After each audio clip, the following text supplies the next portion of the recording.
Good afternoon, soccer fans. We are live on the air coming to you from Winston-Salem, North Carolina, home of the Salem Spirits soccer team. Salem will be playing the Wesleyan Wolves today for the conference championship, which will earn an automatic berth into the Division III NCAA Women's Soccer Championships. I'm Mike Pettaway, joined by the world's greatest sidekick, Sarah McCormick. She is back today. I didn't run her away yesterday, so we're gonna have some more fun, Sarah, and thank you for coming back today. Yeah, thanks for having me. So we got I guess you would say it's a big game, but, you know, like I said yesterday about Coach Callahan, his expression never changes. Right. And this is, if you look at him, it's almost like it's a practice, but, you know, I'm sure inside he's wanting to really have his team step up, and I know they're anxious to get this game underway, and hopefully they'll get out on the right foot, no pun intended, and get some goals up on the board. But I know yesterday it was a game that everybody got some playing time. As soon as Salem scored their first goal, they kind of took control of everything. And as we noted, sitting here at midfield, the ball was here a lot and never went toward our goal. Right. I think Paige had 2 saves, or maybe 3, but they were all kicks from number 20, the free kick, yep. Who was one of their star players for the Owls from Presque Isle. They're going to be introducing the players here momentarily, and we will, when the national anthem does come up, we will pause here and have it played over the air. But coming into today's game, Sarah, the Salem Spirits, of course, they won the conference with a 4-0 record, but they're 17-4 in 21 ball games. Their head-to-head matchup against Wesleyan this year, they've beaten them. They beat them 6-1 at Wesleyan on September 27th, and they beat them 8-1 here on October 18th. So they've put 14 goals in 2 games. They only allowed 2. So, you know, again, you look at the on paper, it's like, well, it should be another win for Salem. Right. But as one of the parents was talking to me before the game, you got to play the game. It's never decided. And as a coach, you know that, as we talked yesterday, when you come out on the field, you bring your A game because you don't know what the other team's going to do. Right. Number 1, Abby Stevens. A midfielder, number 5. They are announcing the starting lineup for Wesleyan. Number 7, Megan Radcliffe. And we will get to those when we see them during the game. We'll try to get the numbers of the players, because right now we have 0 visibility because the players are standing on the line right in front of us. But I do want to say thanks to those folks out in the World Wide Web, I guess, listening to us around the country. We have quite a few players that are from different areas of the country, and I know their parents and their relatives and friends have listened in to some of the games we've done, and they'll be listening again today. We're in for another beautiful, I mean, it's a little bit overcast, but it's around 50, 52 degrees, very pleasant. That sun again is going to be facing us there, so we're going to have to squint again today, but there is a little bit of a cloud cover kind of muffling that bright sunshine. You may be able to hear the PA announcer in the background, and we will also get to the players once we get on the field and get this game underway. And again, this is Sarah. This is for an automatic berth to the 64-team field, which is pretty impressive. I mean, there's a lot of teams in Division III soccer in the United States, and to be one of the 64 has to make these kids feel really good, and it's a great boost for the program. I mean, it's obviously with the success that Coach Callahan has had and has continued to build on, it's almost like we expect to be there, because, you know, we're just that good that we're not saying that. Sometimes if you say things, people say you're just bragging. But if you look at the facts, you're not bragging, because you can back it up with what we're talking about. And we're going to turn it over to the national anthem to be played here.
we are back. That was the national anthem being played here before the start of today's ball game. And as a baseball umpire would say, play ball. The NCAA and the Great South Athletic Conference encourages and promotes good sportsmanship by student athletes, coaches, and spectators.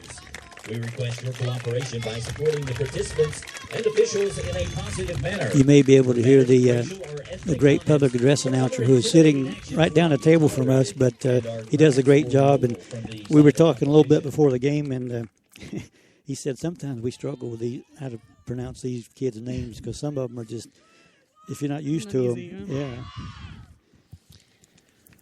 So the Spirits will be going from, I think they will be attacking the goal to the left, I believe, which would be on the east end of the field with the Wesleyan Wolves. So we'll see what the Wolves can bring against the Spirits after losing 2 games this season in the regular season. Obviously, their coach is going to have to make some adjustments and try to get things turned around, but Salem is not going to back down. And what we talked about yesterday was all the players that Coach Callahan has at his disposal. You know, when he put in the second 11 or 10 yesterday, there were still scoring goals. So that's pretty impressive. So the teams are taking the field. We've got the keeper for Wesleyan is Abby Stevens. She's a senior from Griffin, Georgia, Spalding High School. She'll be taking her position down on the left end of the field, looking over to the fan side. It would be our left from our side. And Paige Ketchum, who had a shutout yesterday, will be in the net for the Spirits. And Salem will be kicking the ball off first. The referee has calmed the crowd. You can almost hear a pin drop for some reason. Here we go. The whistle blows and the game is underway.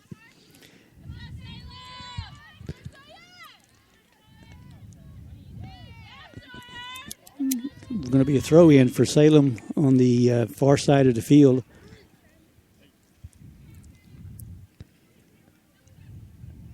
Taryn Johnson with the ball down in the right corner, trying to make some move in the corner, trying to center it. She does, and it goes right into the arms of the goalkeeper. That was a nice penetration, nice idea, but like we said yesterday, we got to finish these opportunities, you know. So the goal kick is taken again by the Spirit at midfield. Now there's another interception by Sydney Priest. Taylor Norman with the ball at midfield.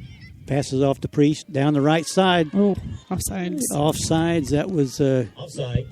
Is that Kylie Dillow on the other side? That is Summer Rich. Yeah. Okay. It's a great run, just a little early. And so you'll know, folks, that's about 60 yards from my vantage point, so I let the younger eyes handle the number on that one.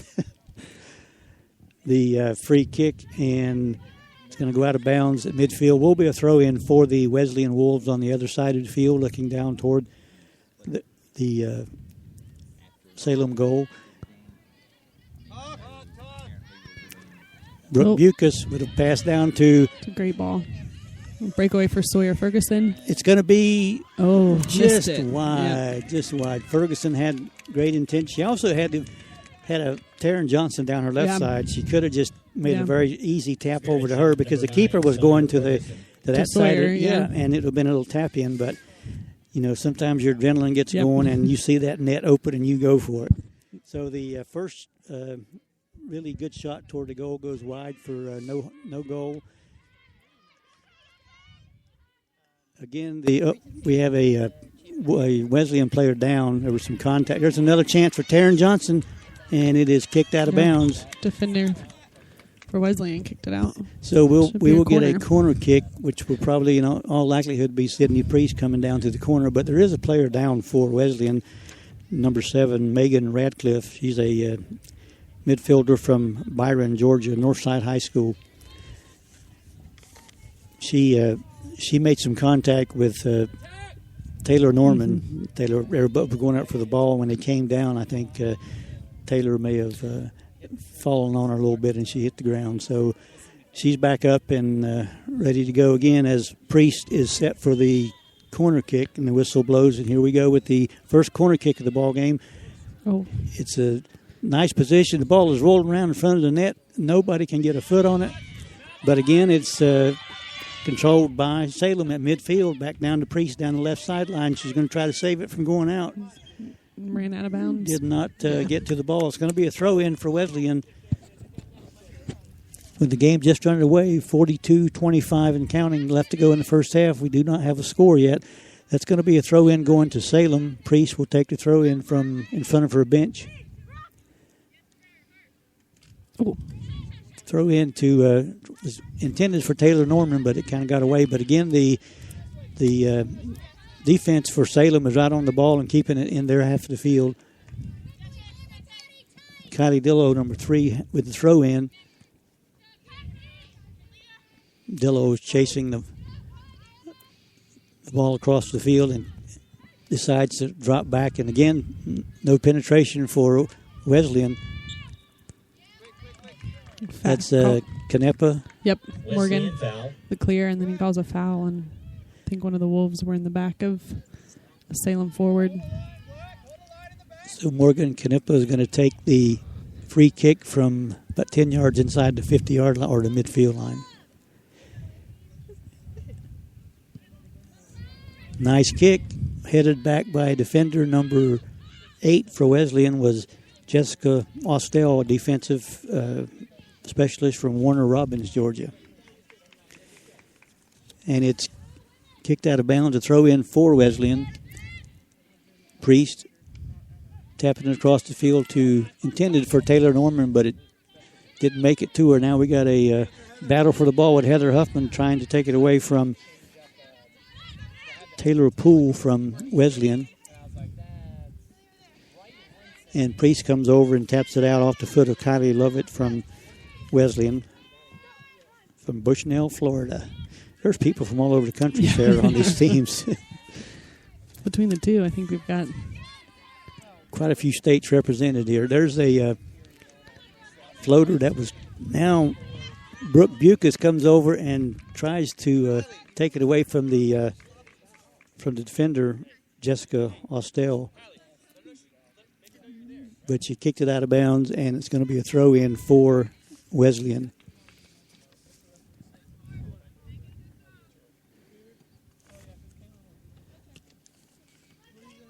There's a header. It's going to go be nice, almost a nice save. The kick does go out of bounds. That was off the foot of Kylie Lovett, trying to keep it inside the lines, but it went out over the visitors' bench. Dillow throws it in to Priest, and it goes off the leg of Lovett. Will be out of bounds. Another throw in.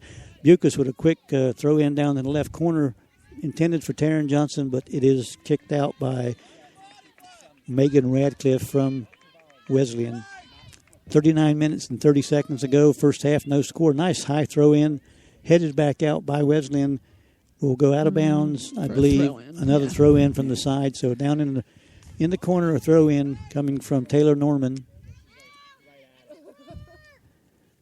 Taryn Johnson with a nice flick header, and now we got, again, the ball is going toward midfield, but Canepa comes up and maintains possession for the Spirits. Heather Huffman with a great run, down the right side and hit a low shot that was scooped up by the keeper for I think she went to cross it, and I don't think that's what she was looking for. She wasn't trying to score on that, but that was Abby Stevens with another save for Wesleyan. That goes out of bounds. Throw-in's going to be Wesleyan's ball coming toward us and the throw-in is actually taken by Sydney Priest with a nice header, and Bucas going down the left side waiting for a pass. No pass for her, so she's going to have to come back. Ball's at midfield with Mojica over to Huffman. That's out to Summer Rich. Summer Rich with a long kick in front of the goal. Went off the foot of Taryn Johnson. It's going to be saved down in the corner by I think it was Sawyer Ferguson. Yeah. Oh, he called a foul. They called something down in the corner, either a foul or, it looks like it's going to be a foul on Sawyer Ferguson. Ferguson maybe was a little bit too aggressive on that move, and the referee didn't like it and blew the whistle.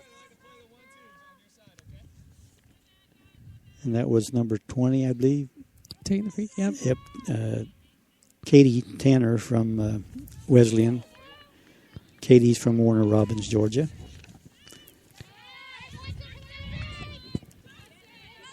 Priest coming down the left side. Bucas is open down in the corner. She see if she can turn it in. Nice pass to Priest. Nice defense, but now, a nice play by the keeper. Bucas had a lot on that ball. She tried to drive it into the net, and the keeper had her eyes on it and made a great save. It's coming for us. Here comes a ball for. You're going to see if Sarah can still use her head in soccer. So a throw in for the Spirits. Kylie Dillo trying to get it to Brooke Bucas, and it's headed out by Wesleyan. Throw in down the left line, and Bucas and Taryn Johnson are both pretty close together. Johnson heads in toward the center. She might go herself. She might. Ball's still loose. They're going to call a corner kick. Yeah. Taryn Johnson.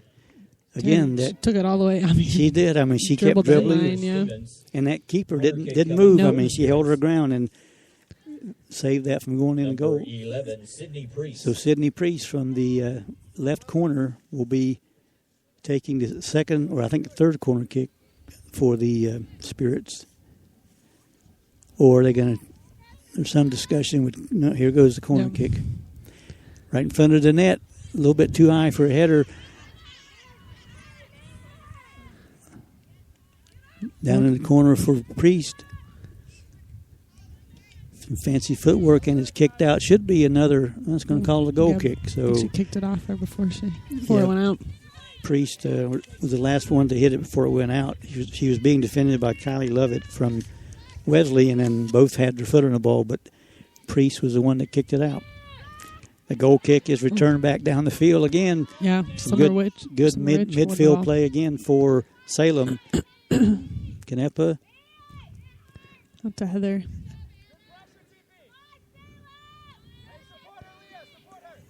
Heather Huffman saves it from going out to Canepa. Or Canepa. I say that name wrong, too. So okay. I'm sorry. I know her, and I can't pronounce the last name. I know she's a great player. That's all I can say. There she clears one out from the Salem goal area, and is headed by Sawyer Ferguson. Now we got Taylor Norman with the ball going down the right side. Great ball to Summer Rich. Summer Rich heading toward the... she got under that just a little bit, and it was... And the coaches are saying, you got 3 or 4 people breaking down. He should probably pass it. But, again, I suppose when a player sees that net and they got the ball and nobody's in front of them, it's natural reaction. But you got to get that ball down on the line drive. Those big high floaters won't do any good. Heather Huffman will be attempting to save that ball. It goes out. It will be a throw-in for Wesleyan on the far side. 34 minutes and 20 seconds to go in the first half. And, again, there's no score. The winner of this Great South Athletic Conference matchup will get an automatic berth in the 64-team NCAA Division III Women's Soccer Championships. Priest takes it away at midfield. They're going to call a foul. Foul on Wesleyan. Wesleyan foul. So we'll get a free kick from just beyond midfield. Dillo looking down the field with a nice pass intended for. That was going to be a nice pass for Sydney Priest, but she wasn't there. Sydney wasn't quite there yet, and that ball got a little bit ahead of her. So now Priest gets the actually takes the Wesleyan throw in and heads it back out of bounds again.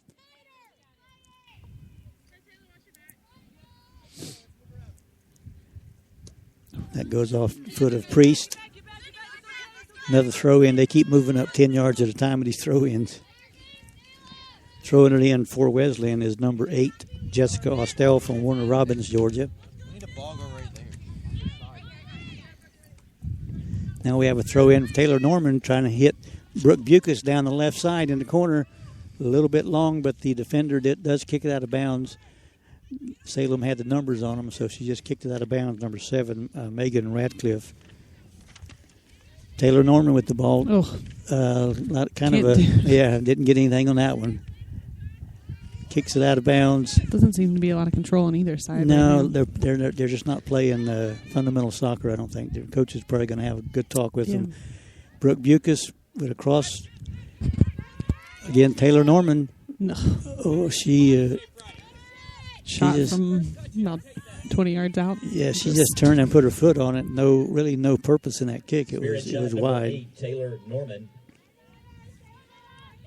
But if that's the worst thing Taylor does in the game, right. we can live with that because she is a great player also. So the goal kick taken by Katie Tanner from Wesleyan comes down almost to midfield. They're going to call a foul on Natalie Mojica. Will give the Wolves a free kick just beyond midfield on Salem's side of the midfield line. And Tanner will be taking the free kick for the Wolves. And Salem's defense has packed it back toward the box. They're just waiting for this long kick. And it's going to be controlled by Salem. Mojica with a tapper over to Sawyer Ferguson. It's probably going to be out of bounds. Hey guys, find Fade on the ground. Yeah, they're a little bit of a struggle right now. I don't know. They haven't quite got their, like we said yesterday, once they're able to score their first goal, then things settle down and they start playing the way they're supposed to. Now we got Brooke Bucas out in front. Oh, offsides. Offside. Just barely, but that was just a tick too soon. But that would have been a great one-on-one against the goalie. But so the ball will go the other direction with the Wolves taking a kick from. It'll be again Katie Tanner, the freshman, taking this free kick.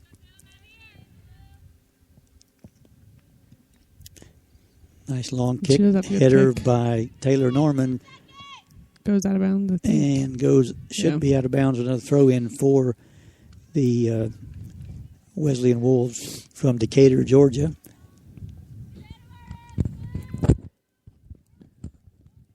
Throw in is controlled by Salem. Taylor Norman going after the free ball, and Salem on another attack with Bucas. Oh. Bucas was trying to break free again, but there was just some confusion trying to get the ball through the midfield area. Now they're going to call Taryn Johnson offsides. And Salem's finding their offense is trying to run, and their defense or their midfield's not playing. They're not keeping the ball up quick enough, and it's really hindering any opportunity to score. Now Johnson with a kick that's taken away, but now we've got Sydney Priest down to Bucas. She missed the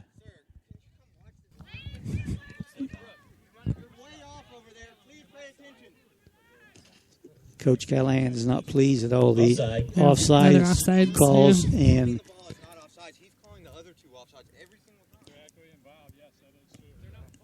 So he's discussing it with the fourth official, and we'll see what happens after the old officials gather together at halftime. And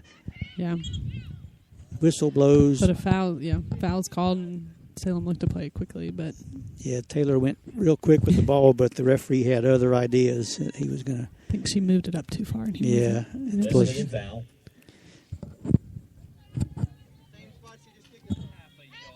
Canepa will take the free kick, move it back. They're trying. Being pretty picky about this 2 feet back. But the Salem offense is down in the box waiting for the nice kick. No one there to do anything with it. We're just watching the ball roll around on the ground and just kicking it back and forth between the two teams. Ferguson over on the far side. Again, just an errant pass, but Heather Huffman just aren't connecting. Heather Huffman did save that, and it gets to midfield and turned back the other way, which is very uncharacteristic of the Salem attack. They usually they're able to do what they're out there to do, and today they're just getting a little bit frustrated, I think. And it happens. The pressure to score goals making people.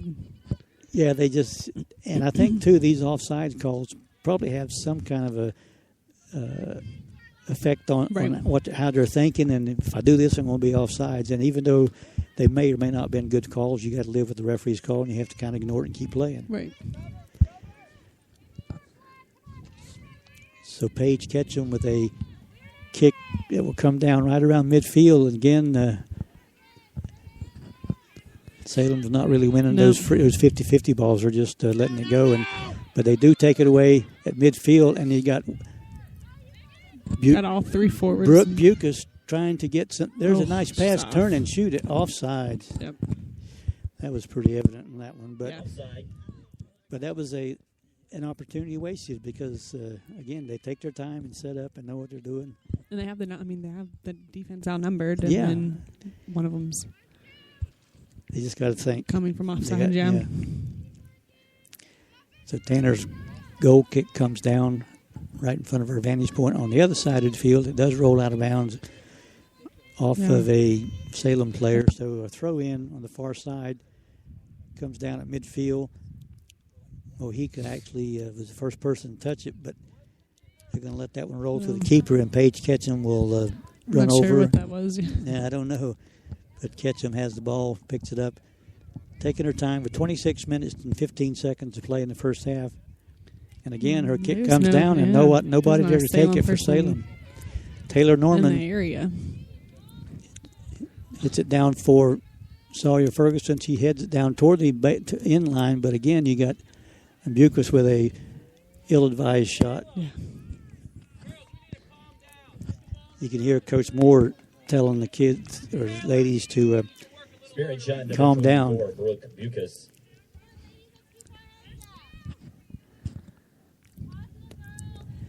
Another goal kick for Tanner from Wesleyan. Won by Natalie in the midfield, but again. And we're just not going after the ball. We're not aggressive and taking that ball away. When you saw you mentioned you saw the forwards moving a lot, and then they got called offsides, and now they're not doing much because they don't want to get called offsides again. Yeah, they're a little reluctant to. There's some contact with Priest, but no call. Bucas misses that pass, but she does outrun the defender. It is kicked out of bounds. I think it's going to be a Salem. Nope. They're going to give it to Wesleyan throw in. That was a close. Now it goes off the throw in goes off the leg of Kylie Lovett for Wesleyan. Priest throws it in down the left sideline. It goes out again. Another throw in. This is going to be Taylor Norman, I believe, throwing this one in. Kylie Dillow calling for the ball, but it goes in to Johnson.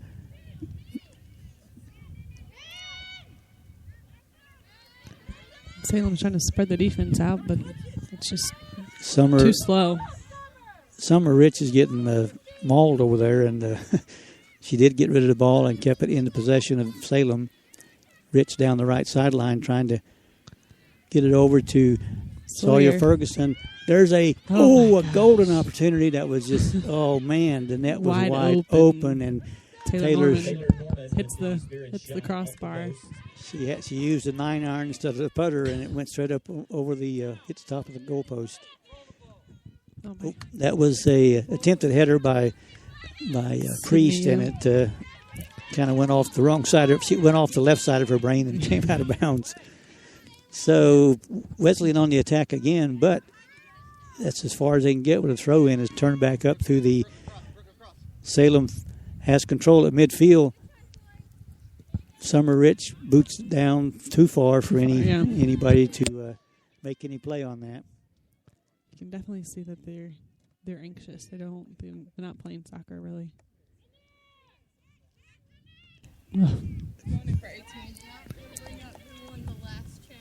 So again, the ball is in control of Heather Huffman. She comes down the right side. It's a great ball in. Pass for another good touch. Another good touch that was just a little bit ahead of Taryn Johnson, and the keeper came out and took it away. So a short kick by the goalkeeper. It comes down in front of midfield, and Sydney Priest taps it over to Taylor Norman. Priest was supposed to break and take that ball, and she was hesitant, so that was intercepted. Taken away by Wesleyan. Heather Huffman on defense stops the kick from Wesleyan down the right side. Again, we got an attack. We got 3 on 3. Sawyer Ferguson down in the right corner. He's going to try to turn it in. Now Taryn Johnson in front. It's all over the place. There is just everybody's bodies on the and they're going to give a corner kick to Salem after all that action around the front of the net with everybody's foot got on the ball, but nobody put it in the net. So Sydney Priest will be on the right corner taking a corner kick. Sydney Priest. It's a good time for a Taylor Norman header. Well, it's a low kick. No chance for that. Didn't even get past the first defender. Again, I just don't think the Salem players are concentrating. They're not in the game, and they have a few offside calls right off the bat. Probably has them thinking too much and not playing.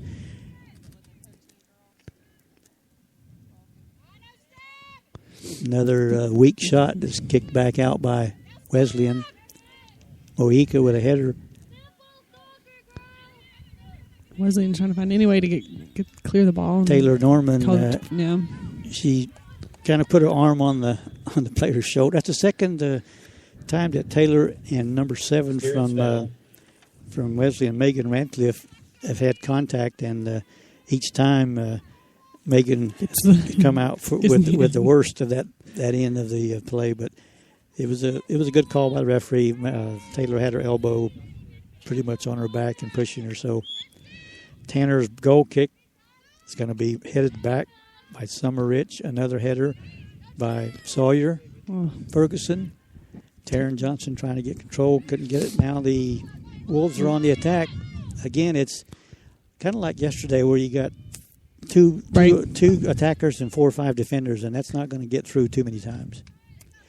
It's going to be a goal kick for Salem after the ball is kicked out of bounds down by Salem's goal. Number 22 for Wesleyan is down the field for Wesleyan, number 22, Mika Griffin, and she'll be replacing Shay Cochera. And at the next stoppage of play, when we had the opportunity, number 10 is going to go in. Jocelyn Evans for, I think, Kylie Dillow. We have a stoppage of play, and the referees are allowing the substitution to be made. For the Spirits, number 10, Jocelyn Evans. 20 minutes and 15 seconds, and just no real scoring threats so far by Salem. Throw in controlled by Wesleyan. And again, Summer Rich takes control down the right side, trying to get it up the field. There's a kick over midfield. It's taken away by Wesleyan momentarily, but now Heather Huffman takes a left-footed kick out for the keeper's coming way out. You just need to kick the ball. There's nobody there. Kick the ball to the net. Oh, too far. There's a cross, and no one there to turn it in. There's another opportunity for a goal, and it is no good. Summer Rich with a easy shot for the keeper. The keeper was 20 yards. I don't know what she was thinking, but you had two attackers, and again, just a little bit of ball control, and that would have been a great goal for Salem. 3-on-3. Ball is headed back out with Wesleyan taking control, but Sydney Priest is right there to force it out of bounds off the Wesleyan player. Brooke Bucas trying to make something happen, tripped up a little bit by Wesleyan player, so the referee was quick on the whistle, impeded her progress, and he quickly blew the whistle. So Canapo will take the free kick. Free kick, Spirits.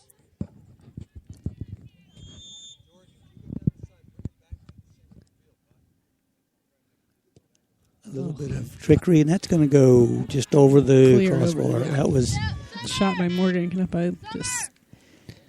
Just under a little bit too much and floated over the goal. So number 2 is Entering Jordan the game, Lanier, it's number 2, Jordan Lanier. replacing Summer Rich over on the right side. The goal kick by Tanner will come down, missed by Taylor Norman. But the Salem midfield is really, now they're stepping up and maybe keeping that ball their end of the field. There's a nice pass. No call on that play. It's going to go out for a corner. Sawyer Ferguson hit the ground after some contact, but the ball did go across the end line. Good defending. Great defense. And we didn't take a corner. We just booted it over to Taryn Johnson. Yeah, look for the short, quick. There's a line drive, hard hit by Priest that was wide left. Spirit shot number 11, Sydney Priest. That's what I mean when I say don't let him turn. You can be right on her so she can't just turn and look. This is almost like a backyard game of pickup soccer. The way there's no control, there's no good passing. Just everybody's still, I think, in a state of confusion right now as to what's going on. Salem's doing. There's another foul on Natalie Spirit's there, foul. just getting in the back of one of the Wolves players. They're doing things that aren't necessary right now. Not doing the simple things to. If they would settle down and play their style of soccer, they would get the ball in the net. I'm sure they have the skill. They have the players on the field to do that. Right. But Wesleyan is not. They're not going to roll over and just let you score. There's a kick from midfield by Tanner. It's headed by Mojica, and it goes out of bounds. So Katie Tanner, something about number 20s, the one from UMPI yesterday. She did all the kicking. Now we got number 20 from Wesleyan. Throw in down on by the Salem goal was headed back out. Another throw in for Wesleyan.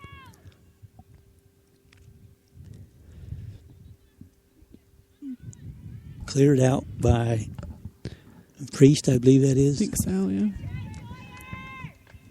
They are wearing the Bumblebee jerseys, and it's kind of a blur sometimes finding those white numbers and that blue and yellow stripes.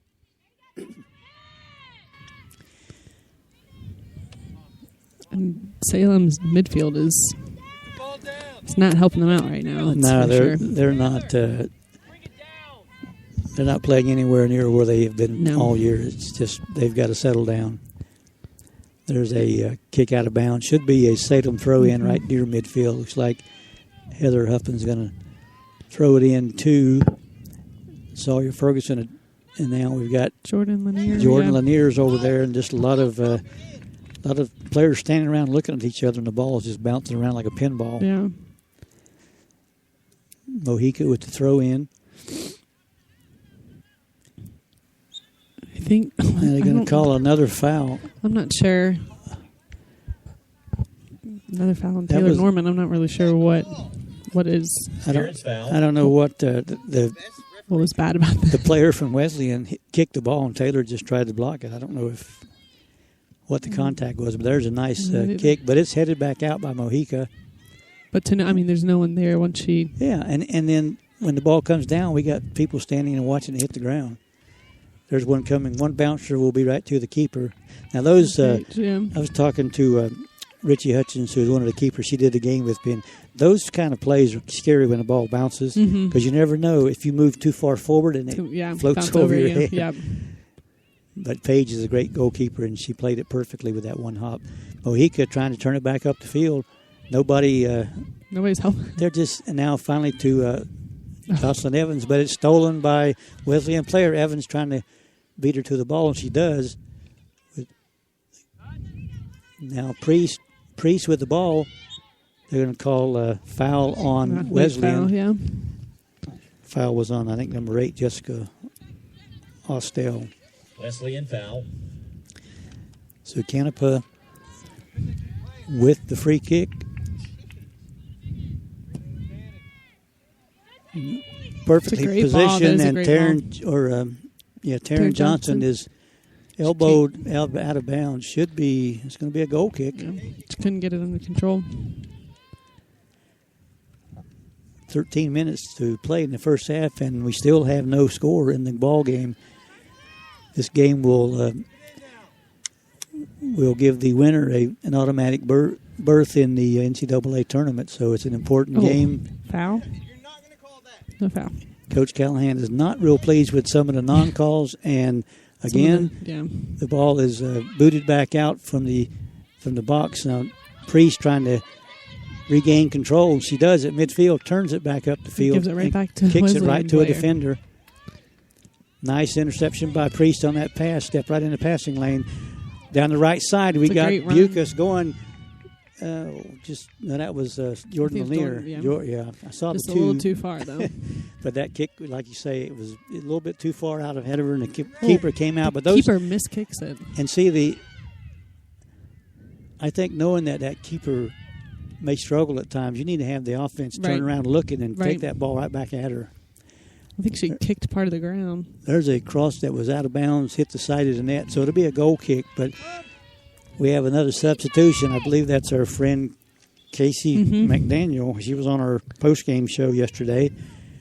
Scored a goal yesterday. Casey McDaniel. She's from Gastonia, North Carolina, down around the Charlotte area. So Taryn Johnson comes off for a breather. I think Coach Callahan's trying to find some chemistry, get the right players out there. No trying matter to spark, we got to get somebody to make a play to wake up this team. Natalie winning that header in the midfield again and again. No one's there to give her anything. That rebound almost went a little bit too far, but the keeper did stretch out and grab it right before Ferguson was going to put her foot on it again. Here comes the 50-50 ball. It is controlled by Wesleyan, but it goes down to 4 defenders and no offensive attackers. So it's kind of reminiscent of yesterday's ball game when the other team does penetrate. There's nobody there to help finish out the play. But I think Wesleyan's controlling it a little bit better than Presque Isles yesterday. Yep. There's a long throw in that Bucas is trying to. There's some contact with Bucas. Is going to be called for a push. Player is down. 10 minutes and 40 seconds. The player is still down on the field. They're going to stop the clock for an injury timeout.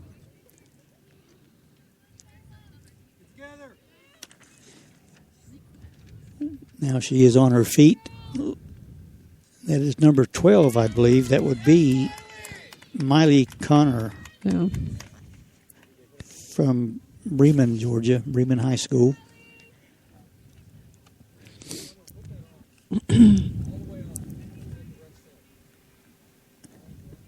And Tanner will take the kick from down in the right corner.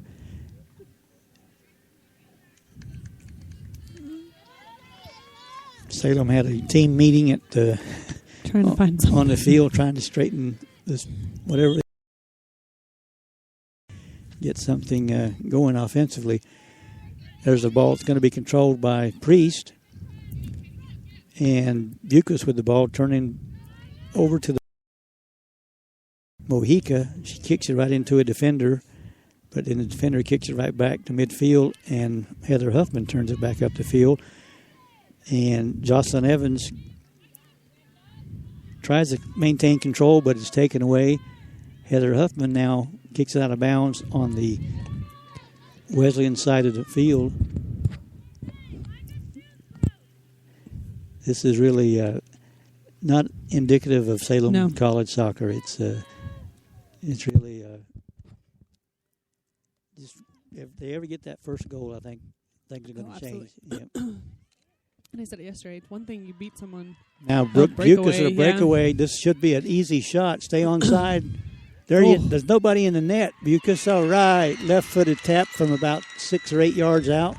Keeper came out. Yeah, that was perfectly. It was almost identical to the other play where we had 2 attackers on this side of the field, and the keeper went to the player coming down the right side, and fortunately, Bucas was able to finish it. It's a wide open net. That would have been horrible if that would not have found the net. So at the 9:38 mark to go in the first half, finally the Salem Spirits get on the board with their first goal with Brooke Bucas with a breakaway. And that was Evans on her left side, or McDaniel was on the left side. Right, she's there too. So now Salem hopefully up they have 1-0 yeah. and trying to take the ball at midfield. Wesleyan, again, with only 2 attackers and 4 defenders. See if McDaniel can keep it in, and she almost does. Good effort, goes out of bounds. I like her pink polka dot soccer shoes. And there comes one to the side. Now, if you would have been a keeper, you should have got up and got it. Came right over her head. Not me. That was not you, No. huh? Throw in for Jocelyn Evans. She throws it down in the corner, intended for McDaniel, but now Sawyer Ferguson does take it at the baseline, turns, centers it, and no one there to turn it in. Wesleyan defenders It's turned away by Wesleyan defense, and Canepa again over to Evans, back down to Canepa, trying to set up and get everyone in the right position. There's a pass off to the right side for Huffman. She hits it down the right sideline. No one there to take that ball in. It does go out of not go out of bounds. It's stopped. I'd say Jordan was coming just a little bit slower. Yeah. This is another ball, and Jordan trying to get there to get a cross in. It's a Perfectly cross, located yeah. and a header by Bucas, but it's tapped in on the rebound by none other than Casey McDaniel. Yeah. That was an awesome, great play. I mean, they were actually playing together. They knew what was going to happen. Yeah. And off that rebound. Spirit's goal, number 12, Casey McDaniel. Assist to number 24, Brooke Bucas. So they're going to give Brooke the assist on that play. It was... she tried to head it in and it didn't go. Didn't go, but standing right Casey there helped and it. being alert and waiting for a rebound is what gave them an opportunity for that goal.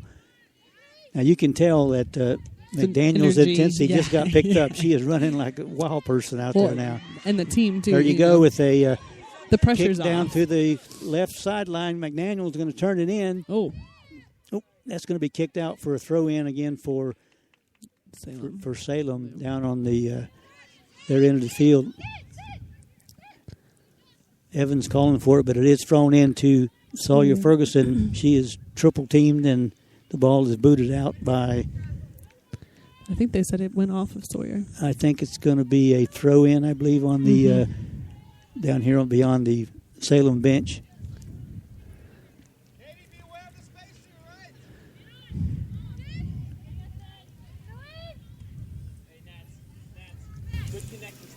So Priest actually kicked that throw-in out of bounds. Another throw-in for Wesley. And now we got Sawyer Ferguson going across the midfield. Turns it in toward the goal, but it goes right to the foot of a Wesleyan defender. But Heather Huffman is at midfield to turn it back up. Taps it over for Johnson, or for Mojica. A little bit too far. It goes out of bounds over in the bleacher side of the field.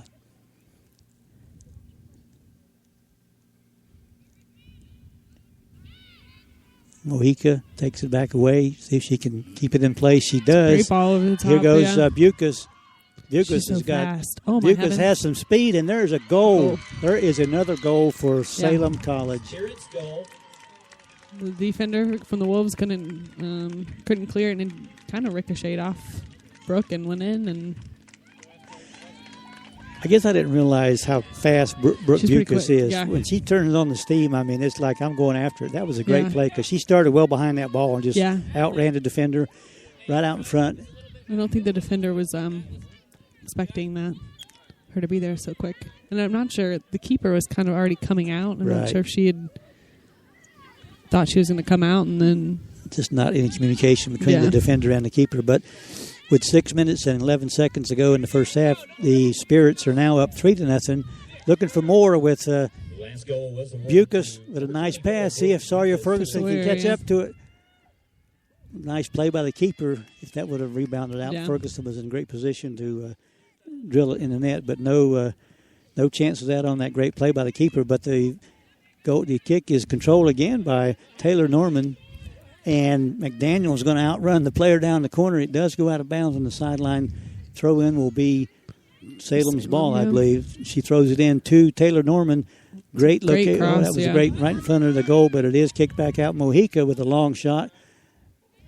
Pretty bounces, easy. Yeah, a couple bounces into the keeper. She made a great play to stop that ball. But I think if the Spirits were operating on 6 cylinders before, they're operating on 12 now because I think McDaniels is giving them a real spark.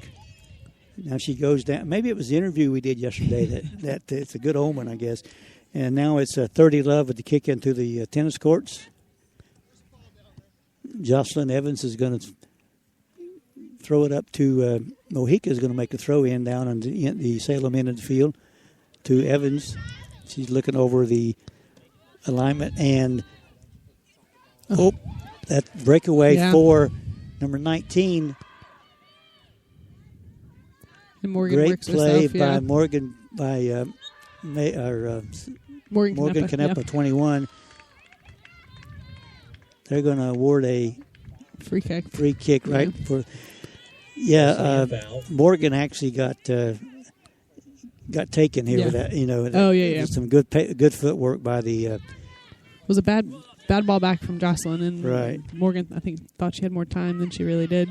It was Taylor Poole from Wesleyan that had that nice breakaway that was on the recovery by Canepa, kept it out of the goal. So they get a ball out of bounds again on the sideline with a throw in for, looks like Salem. It's got Evans with the throw in.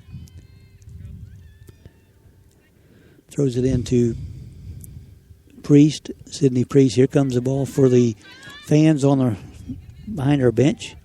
Kicked out of bounds by Priest. Oh, that was a high foot. That toe was up to her nose. Took one. Yeah, that was really a dangerous kick. Mojica trying to get possession. Salem's trying to find any kind of. It's become a game of kickball. Yeah, it has. Now we've got control of midfield. Jordan, might be a little too far. A little bit too strong for the attackers, but had good intentions. Right. Just put too much on the ball. Now we got a kick coming over right toward us. Be a throw in with Sydney Priest at midfield, looking for someone to throw it to. Throws it to over the head of Casey McDaniel. Bucas takes control down the corner. There was a lot of contact, and there was. Did they make a call? Looks like they did finally make a call. I know the coaches were frustrated over here. So they called a foul, and the coaches wanted to play advantage because she'd gotten around the defender. Mm-hmm. But those are makes the calls. Snap decisions by the referees. You're going to like some of them, and you're not going to like some of them. But Canepa with the kick, and we got Priest moving over for a crossover move. Let's see where so you can't. I don't think the other team can take the free kick. No, I'm not sure. That was it was a fake play that Canepa ran by the ball, hoping that, I guess, expecting Priest to kick it. It's pretty easy. That was a one-hopper right to the keeper, but that was... shot number 21, Morgan Canepa for the Spirits. Here goes a kick controlled by Priest over to Jordan Lanier, and now Heather Huffman at midfield taps it over and is taken away by a lot of Wesleyan players in the midfield. And then up top. And we got one long ball over the top for her. We got one attacker and no one else helping her. So a few bounces into Paige Ketchum's hand, and the coaches yell at her to pick the ball up right away. Nice boot all the way to midfield, taken back by Wesleyan. Heather Huffman with a good play. Yeah, too far of a touch. Yep, boots it out of bounds on the other side. We are down to 1:05 to play in the first half. And the last 10 minutes have been Salem pretty soccer. Eventful. Yeah. So we got 1 minute to play in first half. Taylor Norman turns up the field.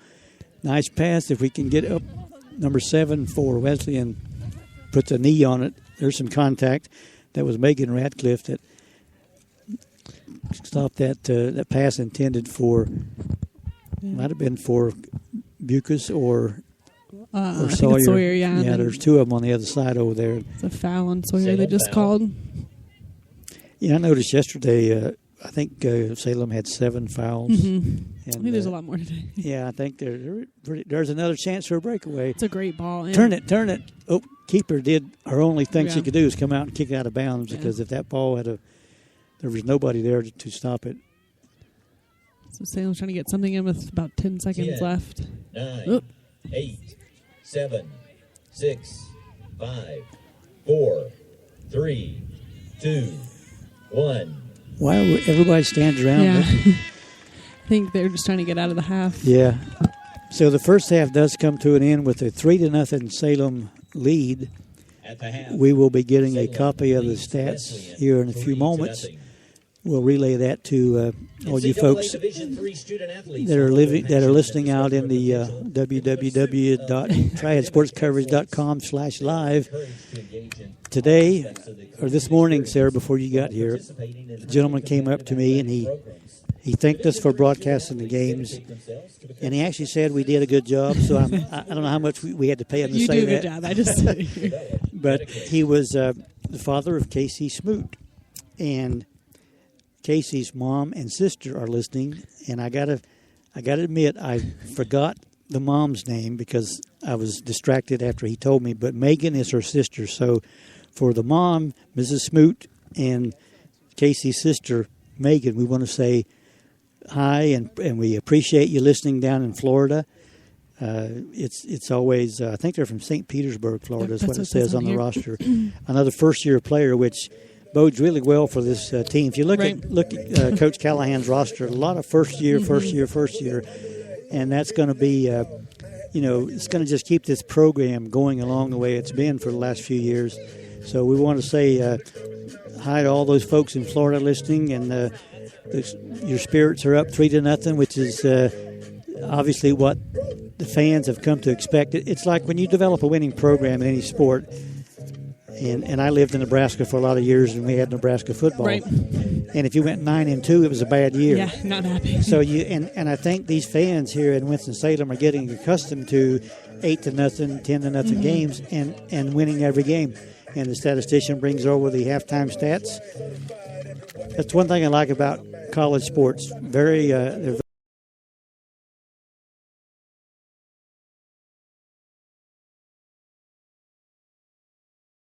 already have 7 called against Salem so far. And also Wesleyan has 7 fouls. So there's been a lot of physical play, a lot of over the back, and just everybody's they're all trying to do their job. But again, Brooke Bucas has 2 goals, 2 unassisted goals for the Salem Spirits, and Casey McDaniel actually has the 3rd goal off of a rebound off of a header by Brooke Bucas. So Bucas has been involved in all the scoring, and I commented a few moments ago about how fast she is. Right. She starts at midfield, and she just blows by those defenders. And Casey McDaniel, I mean, you could tell by making that goal. Even yesterday, she lit up like a light bulb. But now she's out there, having scored a goal again in the tournament, and just the adrenaline flowing, energy level picked up. And that all has an effect on the teammates. Right. They all see. And what's good about this team, too, is there's no selfish play. No one cares who scores the goal. All they want to do is get goals on the board and win the ball game. And I think that's one thing that Coach Callahan has really stressed with his team is that we are a team, pull for everybody. We don't care who the stars are. Right. And really no one really stands out as a superstar. No. But at any given day, you can have a player of the week show up on the field at Salem. I mean, they're that good. As far as there's no saves been recorded for Paige Ketchum, who's in the goal for the Salem Spirits. Abby Stevens playing goal for Wesleyan Wolves has 5 saves in the first half. The shots, 14 for Salem and only 1 for Wesleyan. And Salem has 4 corner kicks to no corner kicks for Wesleyan. This is almost like a carbon copy of yesterday's game. Although I will say that Wesleyan has given Salem a little bit more trouble than Presque Isle did yesterday. I think Wesleyan maybe has a more talented soccer players, more players that can get things done, and they're going to have to step it up, obviously, with Salem. They're trying to take control of the game. Right. They haven't quite got to that point yet. Yeah. I don't think. I think a couple bad plays here or there, and you could have a 3-2 game or even a 3-3 game. So I'm sure Coach Callahan and Coach Moore are telling his team, that we've beaten this opponent 6-1, I think, and 8-1 throughout the year. So we can't let our guard down and give them a chance to. If you even get one goal, I was going to say they scored goals in both of games this regular season. So, and if you give up a goal to a team that you really shouldn't, that's going to demoralize the Salem player, and they're going to think, "Wow, we can't do this." Yeah. But I think this is where good coaching comes in, and the fact that we don't have any selfish individual players on the team. It's like we're all going to pick each other up, and. I've said this today. I'm really impressed with Brooke Bucas. I've seen her play a few games and never realized. Of course, I've broadcast from one end of the field, so I didn't have a good vantage point to see her running from end to end and to watch her take off with the ball. Yeah. And now that our defenders are getting those passes out, and our offense, they're not offside. After that first 2 or 3 calls, they've kind of settled in, and they watch their line. They know where they're at, and I think that's a testament to good coaching. They were able to explain to them, the referees are going to call it. You got to be careful. Whether it was the right call or not, it doesn't make any difference. Yeah. You suffer the consequences of the call, and I have no idea if it was a good call or not, but I do know that the players have settled down and actually they played soccer the last 10 or so minutes of the half, and taking the 50-50 balls at midfield. They got to control that, and that one opportunity that Wesleyan had on that breakaway when number 19 for Wesleyan, Taylor Poole, had a good opportunity. She was going down toward the goal, but Sydney Priest recovered from her mistake at midfield and was actually able to. She actually got fouled down in the near the end line. So. But that was a golden opportunity for Wesleyan, and it would have been a big difference if they went into halftime 3-1. With one goal, right? So now you go in 3-0, and obviously there's some concern on their part. We got to do something about these goals, because if Salem scores 3 in the first half, they're going to want 3 or 4 more. They're going to want to make a statement going into the NCAA tournament. You don't want to come in with a 5-4 win in the championship game, because their history says that they're dominant, particularly in the conference they play in. They score a lot of goals. They don't give up a lot of goals. And when they hit the tournament, in which there will be a seedings announcement Monday, there'll be an internet streaming of the announcement of the 64 teams that will compete in the NCAA Division III Women's Soccer Championship. So Salem is hoping to be one of those 64 teams, and it's going to depend on winning this game. And they will go in as the athletic director, Melissa Barrett, said, they'll go in as a low seed because of the national powerhouses in women's soccer. And one of them is just up the road in Lynchburg, Virginia. And they came down here on a Sunday in kind of a rainy, wet day and really showed Salem how the upper echelon plays soccer, And it reminded me of a game of how Salem treats their opponents, is how Lynchburg came in. And nothing against the Salem players, but you were facing one of the top 4 or 5 teams in the country. And you got to know when they come to your field, they're going to be very fundamentally sound. They're going to be well coached. They're going to know how to rebound from adversity. And they did. They showed some great character, and Salem played hard. But that's the kind of competition that they're going to start facing here when they do get into the tournament. Exactly. And I think they were eliminated last year early in the tournament. Because you go play these teams that really have their goal of being in the Final Four and really winning the national championship. And as you know, you coached here, and Coach Callahan's long-term goal is to be one of those teams that people look at in the national tournament as a contender, as a possible, championship caliber team. And it takes a long time to build a program. And at a small school like Salem, I'm absolutely amazed at how you guys have been able to bring the talent you've brought and to make a statement in the area like you have. And the one sad part about it is that the city of Winston-Salem knows very little about Salem College because there's so much more going on. You got the big universities in town. You've got a lot of powerful high school programs that the local media cover, and we're happy to be able to bring Salem College coverage to a lot of the parents who live in Florida, like the Smoot family that are listening in Florida, and the families that live in. There's I think a family from California. There's some from Virginia, Texas, and these are all great players. And to know that their families are home listening, it makes it all worthwhile for us. And again, I want to say thank you to you, Sarah McCormick, for this is your third game you've done with us, and it makes me feel comfortable knowing that there's someone sitting here that has been here and done that. You've played it, you've coached it, and you know the game. And knowing that the fans appreciate it obviously makes it worthwhile for us. But we have a great time, and we have also agreed to cover the Salem College basketball season. We're going to be meeting with the basketball coach here soon and get some preseason information about their upcoming year.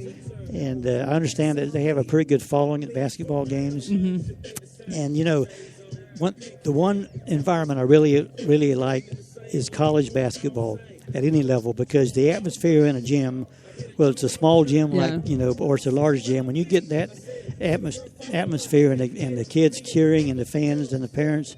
I did some Wake Forest women's basketball last year, and even though the crowd didn't fill up the Joel Coliseum, you had both teams had a real big following, right. And to see them get excited and to cheer on their chosen team that they're pulling for, and it just adds a lot of excitement to college athletics. And at this level, to look across at the bleachers and see all the fans that come out to watch this game, and I would almost guarantee that most of those fans are not soccer literate. I'll say because soccer is it's still a relatively new sport, right, to a lot of people, but with the growth of the challenge and the elite and the showcase tournaments around North Carolina, it's become a sport that people recognize on the boys and girls level. And with what Jay Callahan has done with a local college and going out and getting great players, to me that would give some of the local girls an opportunity, if they're not recruited by a D1 or right, D2 or there's a place you can come and play if you bring the right attitude, right, and you bring the right mindset to this type of a program. You may have to get limited playing time for a year or two, but you know what? If you come and you work hard, and that's one thing that Coach Callahan says, you work hard, you get playing time. Yeah. Because if you don't work hard, how will I know? If you don't work in practice, how will I know what you're going to do in a game? Exactly. And that's something I think sometimes fans, particularly parents, have a hard time understanding, because my player was an all-conference in high school, right, played showcase soccer. Right. But, you get up here, and everybody standing beside you is of equal or better talent. It's different. I mean, And I talk to a lot of kids who go off to college, and I always ask them, what was the first thing you noticed? I've got some kids that I know play at Guilford College in football. I said, what's the first thing you noticed? He says, everybody is good, and they're bigger and faster than what I'm used to playing against. But that just gives them the motivation to do the same thing, get bigger and better, and work on your technique and your skills, and that's what these gals and Salem, for example, with all the first-year players, they're getting to see firsthand all these upperclassmen, how good they are. And they get to practice against them. They get to go out and battle these girls in practice, and they know how tough these starting unit is against them in practice. But I can probably pretty much guess that if Salem can get 5 or 6 goals, we're going to see the gates open up for all the substitutions, because another benefit of that is when you get into important games in the NCAAs, what if someone gets hurt? Right. If you've got someone who's never been at that level of competition because they've been riding the bench, right, they're going to be intimidated. Yeah. They're going to be scared to death. Like Casey McDaniel, she's not been, I don't think, she hasn't played a lot, right, I don't think, but she goes out there and she contributes right away to the team. And I think today is kind of like continuation of yesterday. She went out and found out I can do it, and I scored a goal. Right. So she went out there today. Yeah, she went out today with confidence and the courage to do what I got to do. And I think she was a spark plug that the team needed. And again, that's good coaching. Find out who can go out there and ignite some enthusiasm. Right. And I think that's what happened in the first half. Yeah. Yesterday during the game, he went. Jay goes to the bathroom. So the coach takes his halftime break. And I think again it's superstition. Coaches have a rhythm. They have a superstition. Oh, and Jay is one of those coaches. I mean, I've seen coaches that in football games they have to stand on a certain yard marker before the game. They have to walk a certain way. They have to talk to certain people. Oh yeah. And if it works for you, that's fine. Because I've tried to be superstitious of some things, and it didn't work out. So, I think the best thing is to go out and do your thing and just let things fall in place. Yeah. Right. So we've got 45 more minutes of Division III soccer to play here in the Great South Athletic Conference postseason tournament championship game, with the winner being awarded a berth in the final 64 in the Division III Women's National Championship tournament. So if the Spirits can pick up where they left off the second and first half, they should be able to put some pressure on Wesleyan and maybe find a goal here real quickly and get this game pretty much in control. Yeah. But if you make one mistake and you give the other team some momentum, and momentum plays a big part in these soccer games. If you lose it, you'll know it in a hurry. Right.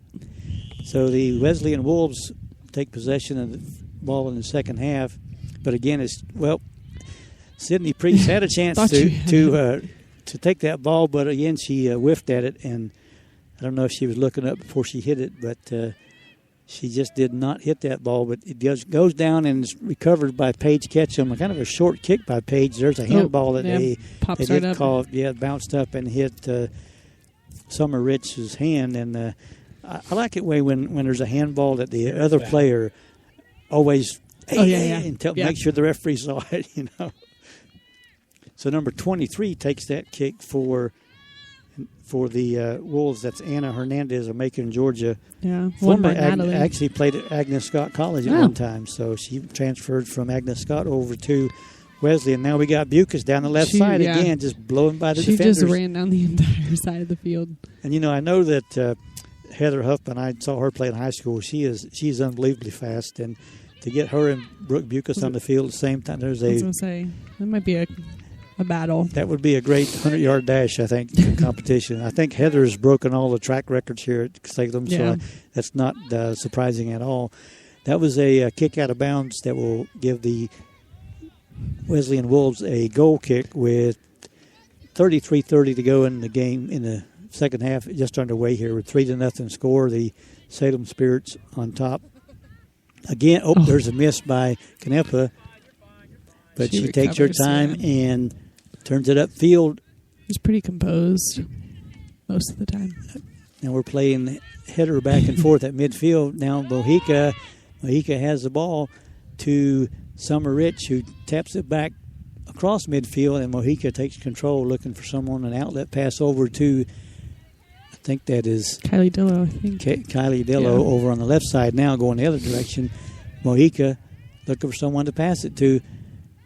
Kind of a weak pass is knocked out by number 13, Kylie Lovett for Wesleyan. Throw in for Salem. That was a handball, I thought, but maybe I think not. she thought it was. She stopped. And I'm on the other side of the field with blind eyes, and I saw that. But the throw-in will be awarded to Wesleyan, but it's going to be controlled by Priest with a header. Now we got Mojica with the ball over to Taylor Norman midfield. Switch the field. Bringing it over with Heather Huffman down to Rich, looking for corners wide open. She can go all the way down. Now she crosses it over. She is tripped, and the whistle blows. Number 12 will be called for the foul. Right outside the 18-yard box. That's Miley Connor. So it will just be a free kick from right outside the 18 on the right side, right corner of the 18 Referee comes over and marks the spot to kick it from, and Canepa will be taking the kick with a two-man wall in front of her by about 10 yards, which is the rule. You got to be 10 yards in front of the kick. But we have another duo. It's going to be a trick shot again with Mojica and Canepa. Now they've changed plays. They're doing an audible with Mojica. There's a kick. It's a great ball, great location. But it's, great play by the keeper, and it goes in. I don't know who kicked that ball in. I think it was Taryn Johnson, possibly. Was that a rebound off the goalie's arms? Because she had possession of the ball. Yeah, she had it. Yeah, it was in her hands, and it bounced out and bounced straight into, I think, number 9, Sawyer I don't think it was so. The official score says Sawyer Ferguson. It was Taryn Johnson, I believe, number 20. We have a correction for the score. On the goal to number 20, Taryn Johnson. No, the goal was Taryn Johnson. The goal was number 20, Taryn Johnson. We're having fun with the public address announcer. But and there's a breakaway. Look at Paige Ketchum comes out and takes a beating, but she does cover that ball up. I'm not sure how she got down there. Summer Rich to the center with Taylor Norman looking to her left. Bucas down the corner. A great ball. Bucas turns it up. You're going to call offsides. Bucas. She is offsides, yep. They call it offsides. So with 40 minutes and 50 seconds play in the ball game, we now have a 4-0 score in favor of your Salem Spirits here on TriadSportsCoverage.com. My name is Mike Pettaway, which means nothing, and I'm joined in the booth by Sarah McCormick, who means a lot because she used to coach here and played at Pfeiffer University. We have another foul called on Taylor Norman. That's her favorite move, jump up in the air and knock the opponent down. Not intentionally, but that's, I think, 3 fouls on Taylor, I believe. So the Wolves will be taken over with a free kick at midfield. That's Tanner, number 20. A great kick. Yeah. Straight into the arms. Paige comes out. Pretty easy for Paige, looking into the sun again, but she was able to make that save. Sawyer Ferguson down the right side. Yeah. There's some contact with Taryn Johnson. But now Ferguson with a nice move, but it's kicked out to the other side by a defender from Wesleyan. Looks like Jordan Lanier trying to take that ball on the right side. Or Sawyer Ferguson again. Too many blonde ponytails. I can't tell who is who. That's Brooke. But Brooke has it in the corner. The middle, and a nice shot. kick. Keeper. Great save by the keeper. Keeper made a diving stop and knocked it out over the end line, so I'm sure to be Sydney Priest on the left corner over by the scoreboard with a corner kick for Priest. Save for Stevens. So Stevens with a nice save for the Wolves from Wesleyan College out of Decatur, Georgia. So Priest taking her time. Team getting set up in front of the net, and the kick. Nice kick. High kick. Nice floater. Ooh, Taylor Norman. It's a little too tall for Taylor. She got her head on it and actually deflected it out of bounds. But if that had been about 6 inches to a foot lower, to hit right on the forehead, it would have been a goal. And Taylor's known for doing those headers off corner kicks. Yeah, they look for, that's for sure. So the goal kick will come down right off of Mojica's head, almost at midfield. It's taken away by Sydney Priest. That was close to being a handball, but the referee has swallowed his whistle, I believe. Again, we got the ball down in the left corner. The keeper comes out, Stevens, and does scoop it up with no chance for any scoring opportunity for Taryn Johnson, who was coming down in the corner. Goalie kicks it back almost to midfield, and it is the header is missed by that was Summer Rich, right, number 7? Yep. I'm trying to memorize everybody's names. So the ball is controlled by the keeper, but it's headed back by Mojica. I think she's headed every goal kick to the keepers. Now we got a chance for Heather Huffman to take that ball. She does try to take it away. Canepa kicks it down beyond midfield, and Taylor Norman got a payback on a push, I believe. I would almost say like in NASCAR, that might have been a payback. That was Alyssa Rivero, sophomore from Warner Robins, came up and she was either asking Taylor what her favorite food was, or do you want to see how close you can get to the grass? I don't know, but it was very, very incidental contact. But the referee did call a foul. He's going to talk to number 5 and get her opinion of what happened. Ask her what she thinks. But it's going to give Canepa a free kick right at midfield. And it's up in the air, coming down in front of the net. There's someone goes on the ground. Probably going to be a foul against on Taylor. Salem. Taylor. She may get the Foul of the Week award. It might be the same girl that she's fouled in the conference. Foul. The clock is moving with 36:40 to go in the ball game. The player is off the ground and walking. I think she's okay, but she's holding her head. That's number 12, I believe it is. Yeah, that's. That was Miley. That was Miley Connor. That was Miley Connor, who is back up in action. Ball is controlled by Salem. Canepa looking down the field, got plenty of time. No one pressuring her down on the other end of the field, looking for someone to pass it to as Heather Huffman comes down the right side, pass over to Summer Rich. Rich, fancy footwork, goes around the defender, hits it over for Taryn Johnson on the left side. Taryn's going to turn it up the field, head toward the corner. She gets by the defender, turns it in, looking for a... I think she was trying to do the... go all the way to the net with that ball. There's some contact, some pushing and shoving on the end line. It goes out of bounds. It's going to be a corner kick. I think Wesleyan's just trying to find any way to stop the forwards for Salem. Sometimes you use physical play to do that, and tempers start to flare. Like yesterday, we had a shoving match on the other side of the field. I thought I was at a roller derby for a minute. So the corner kick by Sydney Priest, good location, a little bit over Taylor's head, but again the ball's going to stay down at the in front of the Wesleyan goal. There's a kick that's knocked out by the defender. Now it's controlled by number 3, Kylie Dillow, and it's headed to the goalkeeper by a defender, and she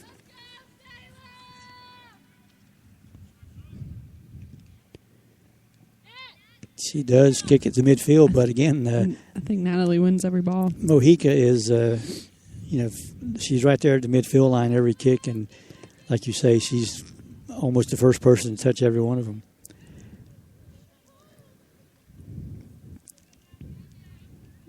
We have a throw-in for Wesleyan just beyond midfield, and it's taken away. Is that Heather? Heather Huffman all over the field, and she takes that ball away, and now we got some more contact. Yeah. That was, go figure, Taylor Norman. Wesleyan foul. But it was actually 3 people hit the same spot, and they called a foul on the Wesleyan player, which is, I think, the right call. So Canepa will kick it from just over the midfield stripe. Raise her hand. Here goes the kick. It's kind of a low kick that is deflected by... She's offside. A Wesleyan player, Shay Kochira. Taryn Johnson was offside. So Taryn was offside. A little bit over-aggressive, too eager to put that ball in the... Sitting by the coaches over here, it's interesting to listen to their comments. I know some of them don't want to be broadcast, but, I mean, it's really cool to hear how they interpret what's going on the field. So the free kick will come down, and again it will be Salem taking control at midfield. Huffman hits the ground, tries to control the ball. Now we got Mojica with the ball. Taps it over to Summer Rich. She kicks it down to Johnson. Now Taylor Norman with the ball out, controlled by Salem. Here goes a chance for another score with Sawyer Ferguson. They're going to call offsides. I think so. Yep, someone's off. I'm not sure who. We had Summer Rich and Sawyer Ferguson that were heading down the right side, and I guess the referee was standing right on the sideline. So that was another great call by the referee. We like those good calls. Whoa, that was a a miss hit at midfield. But again, Mojica just takes over at midfield, brings it up the right side for Rich. Ooh. That was a great Miley Connor, who was the person injured earlier, got her foot on it and kicked it out for a throw-in with Summer Rich throwing it in for Salem. She throws it to Sawyer Ferguson. Now she passes it back out to Rich, who it's a great cross right in front of the net. And there's a goal by Taylor Norman. Yep. And now the substitutions are starting, I believe. Well, I know we got Jordan Lanier and we got Casey McDaniel and we got Jocelyn Evans are standing in front of us. To number 7, Summer Rich. So Summer Rich with the assist and Taylor Norman with the goal, the 5th goal for the Salem Spirits, as they now lead 5-0 with 32 minutes and 7 seconds to go in the ball game. Number 16, Mary Grace Alley from Stone Mountain goes in for the Wesleyan Wolves. Brooke Bucas, Heather Huffman, and Sydney Priest come off the field for Salem. Number 2, Jordan Lanier. Number 12, Casey McDaniel. And number 10, Jocelyn Evans. The ball is again taken away by Taryn Johnson down on the other end Handball? of the field. Mm-hmm. Now we got a 2-on-3. That kick's going to be saved by number 19, but they're going to try to get a good shot off. There's only 2. I mean, it's 2v5. There's no attackers, and the kick goes over to Kylie Dillo, and she just heads it back up towards Salem's end of the field. Jordan Lanier. Yep. And there's Taryn Johnson with a great pass to the side for McDaniel.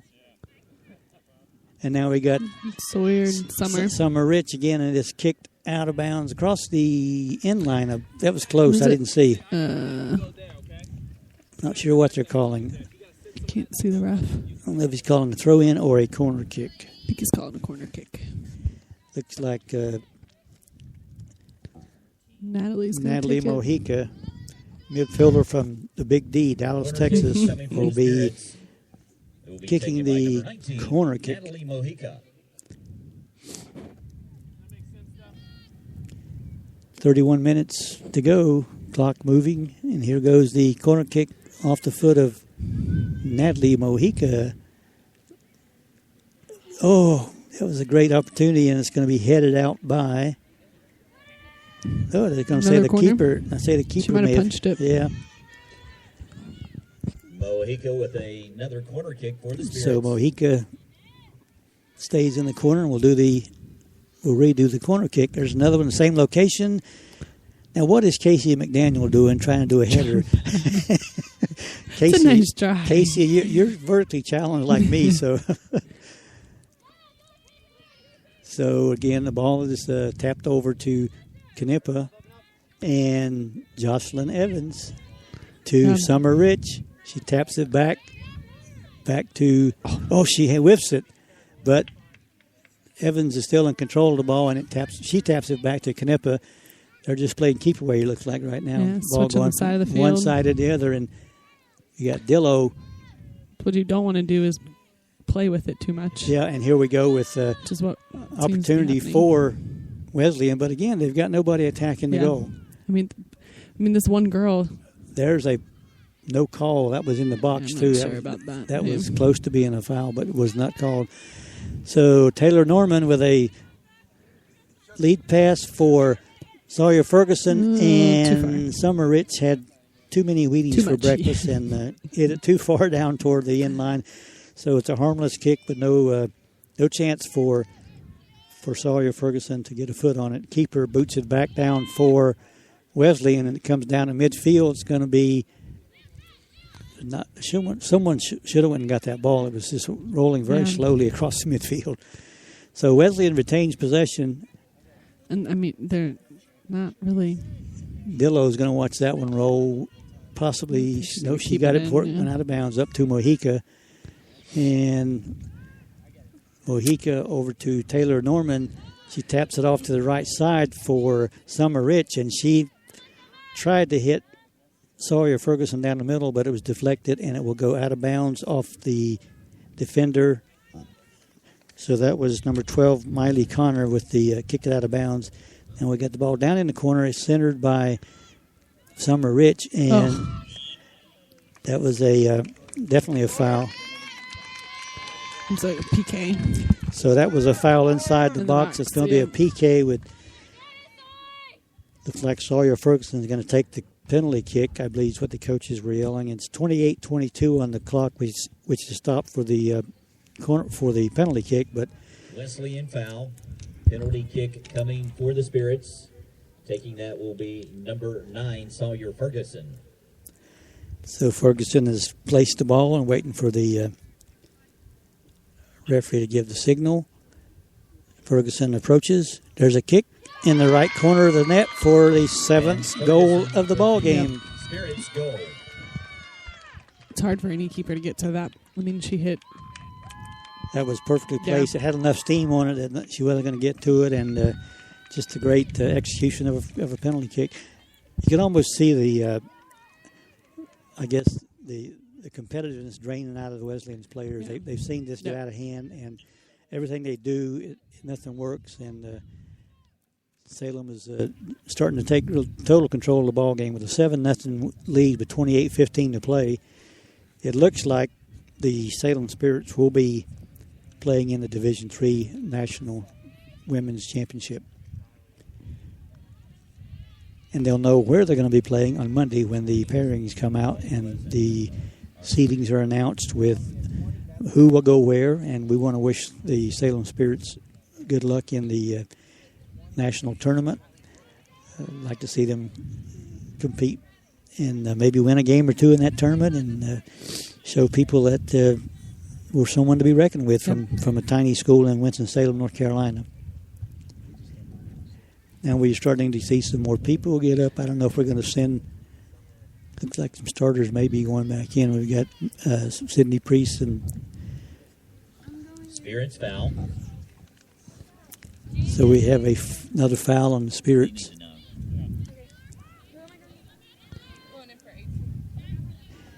So the ball is being kicked around again at midfield. It's controlled by Mojica.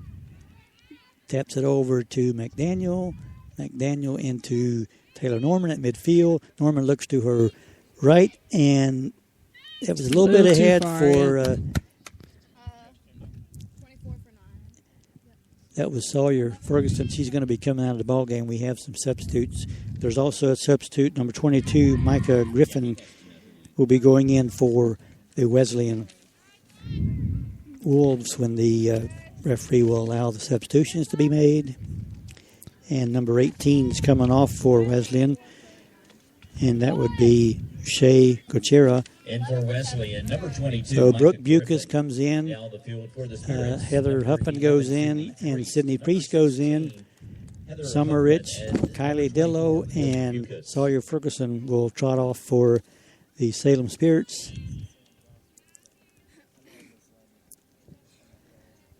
So the goal kick by Wesleyan is controlled by Taylor Norman. Midfield, Ref gets in the way. Referee blocks a kick and it bounces back to Norman. And Jocelyn Evans, and Bucas does save it on the corner. She outran everything to get down there, but it does go off her foot over the end line for a goal kick opportunity coming up for the Wolves. And it's number 20 taking the kick, Katie Tanner from Warner Robins, Georgia. Kick coming down at midfield, going to be headed, almost a header, but Jocelyn Evans is right there to put her body on it and control it over to Heather Huffman. A little bit too far on the. Well, she's got McDaniel, Casey, I guess, running it down. Casey's trying to turn it in. She forgot the ball. Now she turns it in, and Taylor Norman with a weak shot just beyond the goalpost. Right idea, but just a little bit wide. Clock is moving with 25 minutes to go in the championship game for the Great South Athletic Conference Women's Soccer Tournament. If I'm not mistaken, I think Salem won the volleyball tournament. Yes, yesterday. Yesterday. So I don't know when they're... Yeah, they'll be playing in the NCAA. Now Taylor Norman dribbling down. There's a shot off a player from Wesleyan that was a rebound that Sydney Priest is going to center it, and nice play by the keeper. Yeah. Another opportunity, but it was a great placement of the ball. Just no one there to head it in. The keeper came up, and she boots her goal kick to midfield, and it goes toward Mojica, and she very wisely backed off. It would have been an over-the-back foul if she would have jumped up and tried to head that. There's again, Wesleyan trying to create an offense with one person. Yeah, and Brooke Bucas being handled by number 22. Pretty rough contact there, but the kick is free down to Paige Ketchum. She just picks up an easy grounder that came from midfield. But there was a lot of contact with Brooke Bucas and a couple of players. And Paige's kick is at midfield, controlled by Salem. And now it's back to Wesleyan. Now they turn a 1-on-4, 2-on-4. Oh, offsides call against number, I think 19 was Taylor Poole broke a little bit too soon, and referee on the other side, who has a keen set of eyes for offsides from the very opening whistle, and he made that call. And as we said earlier, it was the right call. Right. No matter what you really think. So Canepa takes or Canepa, I'm sorry, but whatever her name is, she makes the free kick. And again, the 2-on-1, 2, 3, 4, 5, 2-on-6, now 3-on-6, over to the right side and rolls out of bounds. Should be a throw in with Heather Huffman looking for someone to throw to. Throws it to is that Jordan Lanier, number 2, I believe, to Mojica. Natalie over to Jordan. Trying to come up the sideline. She's trying to split 3 defenders and actually does get the ball, and the keeper is going to come out for that long. That was an intended pass for Sydney Priest, but it was a little bit ahead of her, and the keeper came out and scooped it up and boots it back to midfield to the awaiting head of Mojica, but she did not. She didn't want. She didn't want to have any part of that, right? So Jocelyn Evans over to Sydney Priest down the right side. Pass for. It's a great ball over top to Taryn Johnson. Taryn's going to take control down by the inline, tapping it back. She's going to try to take it in herself all the way into the center of the field with a waiting foot of Taylor Norman. It's booted back out by the defender. Good defending. Again, the ball doesn't get past midfield. It's kicked out by a Salem player, so the ball will remain in the Salem half of the field with Sydney Priest throwing it in for Brooke Bucas. More physical, some contact between those players. Yeah. Jocelyn Evans looking to tap it down the corner to Bucas. Bucas is going to try to outrun it, and she does save it before it goes out, and it's kicked out of bounds. It's going to be a corner kick or a throw-in. I saw the flag up. It might be a throw-in. It's a throw-in, right? Yeah, I think it's a throw-in. Right out the corner. Yep. So Priest will make the throw-in, and miscommunication. No just one there. It bounces in front of or out in the box, but it goes back out for another throw-in for Salem. Taryn Johnson trying to turn it toward the goal, and defender giving her all kinds of fits. There's a nice cross. Nice cross that's going to be missed. There was an opportunity, but it was just a little bit ahead of. That was a shot by Casey, I think. Jordan Number Lanier. 12, Casey McDaniel. Casey McDaniel. Wesleyan has a player down. So another injury on the field, and it's number 5. She's had a rough day, Miss Alyssa Rivero. Number 5's coming on. Oh, she's coming on the field for number 13. 13 was injured. Or is that the injury? Kylie Love. Yep. Both of those two have been involved in a lot of contact. Yeah. Number 5, Alyssa Rivero. The goal kick by Tanner will be controlled by Salem at midfield. More contact, but that is Sydney Priest play a little bit. Trying to take that ball. Jocelyn Evans with a great location with her body to keep that attacker off the ball and turns it back upfield with Heather Huffman taking it across midfield. pass for. There goes Taryn Johnson was on a breakaway, but pretty easy for the keeper. We were our view was obstructed, but we have some substitutions getting ready to come in for Salem. Number 28 is Sierra Hutchins. Number 9, of course, is Sawyer Ferguson. And number 23 is Bridget Schindel. Down the field for the Spirits. So we got Dukas is coming off. Taryn Johnson is coming off. And Taylor Norman is coming off. So we have 3 great players coming off and putting 3 great players on the field. Like I said yesterday, Coach Callahan has the luxury of just interchanging players. Yep. So the throw-in will be on Salem's end of the field. It's kicked back out by a Wesleyan defender, but it's controlled by Heather Huffman right beyond the midfield line. She centers it for Sawyer Ferguson. Ferguson had ideas, and she turned. Now it's got Casey McDaniel, and it's another goal for Casey McDaniel. That was almost parallel to the end line, and she put that left foot on it. I don't know if she was trying to hit the net or she was trying to cross it into Ferguson, I believe would have been the recipient. My goodness. Goal number 12, Casey McDaniel. Man, she's come alive the last 2 days. That is great. I know she's happy out there clapping and just. Now we have a 7-0 score with 18-14 to go in the ball game.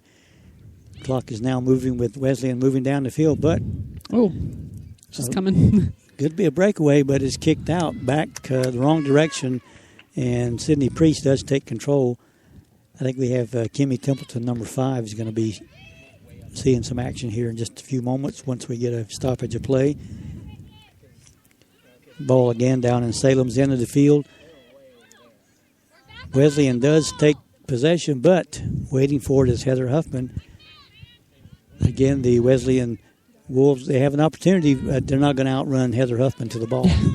Heather goes over and outruns, I think that was number 10 for Wesleyan, Lee McLeod from Orumba, Australia. Gosford Selective High School in Australia. Maybe her family's listening to us over in Australia. Maybe they got a soccer ball on the Barbie. we won't go there. I may go to Outback for supper now. So now we have Wesleyan in control of the ball, but right away Salem takes it away from the Wesleyan player, and it's turned back upfield at midfield. Nice pass out to number 28, Sierra Hutchins. Nice pass into Sawyer Ferguson. And it's crossed in front of the goal and deflected by a Wesleyan defender, and easy for the keeper I think she helped her out. Yeah, the keeper was able to bring that one in, so no goal for Salem. Spirit shot number 9, Sawyer Ferguson. Shot was blocked. And it's going to be controlled by Hutchins again, Sierra Hutchins. And she tried to turn it back in, but it goes off the right side of her foot and crosses the sideline. Jocelyn Evans trying to take that throw in, but goes out off of Jocelyn. Hutchins heads it back. Canepa and Evans trying to control it, and they do. They're going to call a foul on, I think Evans may have been a little bit too aggressive. And now for our friends down in Florida, Cassie Smoot will be going in the game at the next stoppage of play too. So for her sister Megan and Mrs. Smoot, whom I forgot her first name, you will hear your daughter and your sister's name being called. So it's Kimmy Templeton and Cassie Smoot. But here goes the free kick. They got a wall set up in front of the that was just a little bit over the top. It was on the frame, but it was just a little bit high. So now we are going to make the substitutions before we take the corner kick. So Natalie Mojica and number 12, Casey McDaniel, come out of the game. She's still smiling. She's had a great 2 games. She has. Good weekend. And Mojica's been really tough in the midfield. I mean, she's just kept everything in front of her. For Wesleyan, number 13, Kylie Lovett. So Kylie Lovett goes back on the field for Wesleyan, and Alessa Rivero will come to the bench. There's Canepa's goal kicked, and Sawyer Ferguson boots it out of bounds. She tried to turn, but the defender had position, and she couldn't turn to get that ball crossed in the center. With number 23 was actually Bridget Schindel was on the move, but the ball was not turned in. So throw in for Wesleyan is controlled by Sierra Hutchins, and here comes Jocelyn Evans taken over by Jordan Lanier, and Heather Huffman shows up trying to pressure the ball into the box, but it is taken away by Wesleyan. But Sydney Priest goes all the way across the field, turns it back up the field, and it's going to be controlled again by Salem. Sierra Hutchins is going down the right side, waiting for an outlet pass. There goes a beautiful pass. Sierra Hutchins can turn it in if she can get to it. She turns. Defender shows up, but a kind of a weak shot, going to be kicked out by the defender, number 23. I think someone was offsides. They called offsides against offsides sure against. I'm who though. That was Anna Hernandez with that kicking that ball out. Are you okay, Sarah? I'm gonna give you a yellow card if you don't calm down. Just smack myself in the face. So the kick for Wesleyan will come down, and Jocelyn Evans takes control of it, runs right through the defender or the Wesleyan player, and Heather Huffman comes up and battles for the ball and takes it away. They're going to get foul on Heather for a little pushing. She was trying to take the ball away from Lee McLeod. So that must be about 12 fouls against Salem in the game. It's 7 in the first half. And I guess when you get into the Division III playoffs, you got to be physical. Yep. I think you got to bring everything you have to compete with those kind of teams. So Tanner with the kick from midfield comes down on the head of Sydney Priest, goes over to the side, and Cassie Smoot keeps it in bounds, takes it away from the defender, and actually does get it up the field, but it's taken back away by Wesleyan. Canepa takes a hard hit from the attempt for a goal. Yeah. Nice block by Jocelyn Evans. This is really the biggest threat that Wesleyan has had. Yeah. We got a handball, I believe, on Jocelyn Evans, and number 23 is going to take the kick. The handball. Free kick for the Wolves. So free kick, number 23, Anna Hernandez will take it. Oh. Goes off the wall. Number 19 for Wesleyan, Shayla Poole, had a great opportunity. If she could have turned. She had a couple. Yeah, if she could have just turned and put her foot on the ball right away, she had a good shot on goal. There's Sawyer Ferguson, good footwork, bringing the ball all the way down the field. She will tap it over to Jordan Lanier, who's on this side now. She turns it in.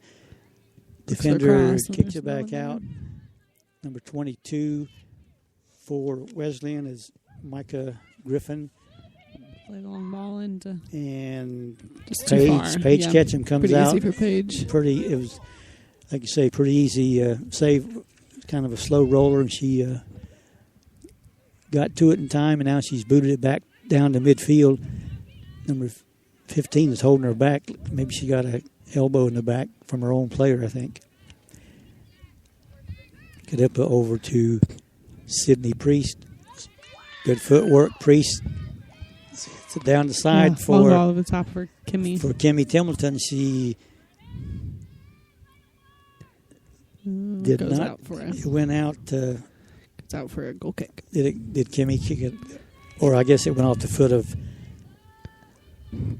because the defender kind of blocked any progress that Kimmy could have had to get to the ball. But Anyway, it's a goal kick for the Wesleyan Wolves in a 7-0 ball game, just under 10 minutes to go in the ball game. And the goal kick comes down near midfield. It's was controlled by Wesleyan, but it's taken away by Heather Huffman. Now it's headed back. And Sierra Hutchins trying to take the ball away. There's a kick right to Canepa, who is waiting for it to come down, and she boots it over to Jocelyn Evans. Evans to Sawyer Ferguson, a little pushing, but no call.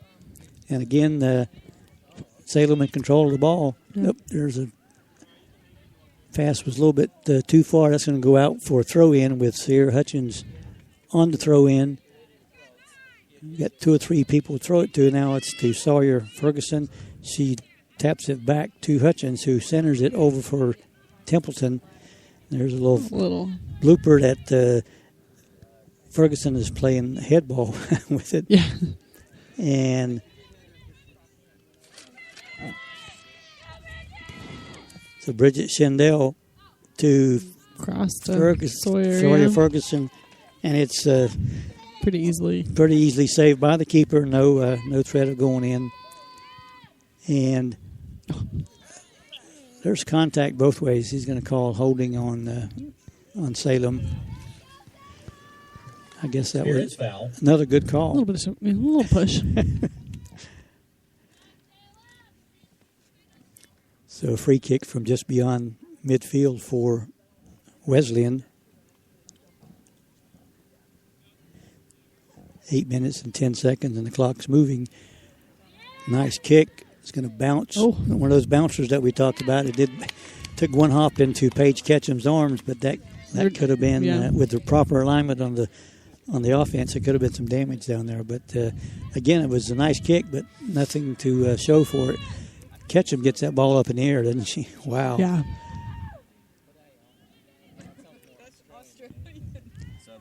Cassie Smoot over on the other side of the field. She's bringing the ball up over midfield, and the ball is kicked down in the corner to Templeton. Nope. They're going to have an offsides on Sawyer Ferguson. She was a little bit anxious to get down there. So an offsides call, and it'll be a free kick for the Wolves.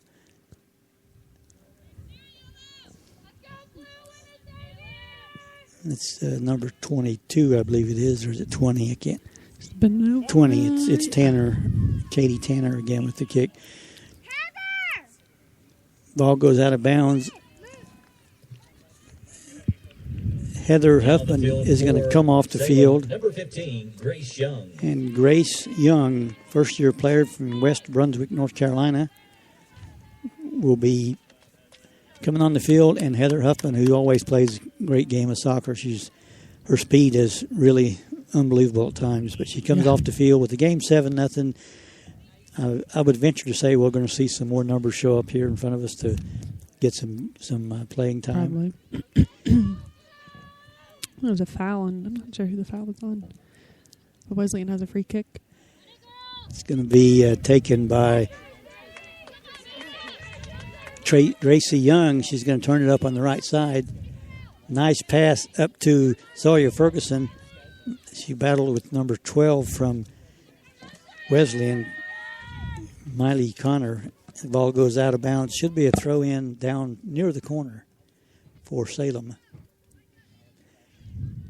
And I believe it is throw in. It goes, it's tapped back out. It's going to go back out again, and Ferguson's going to have yet another throw in. I believe it was Ferguson on the throw in. Now she goes back in. Someone else is going to throw it.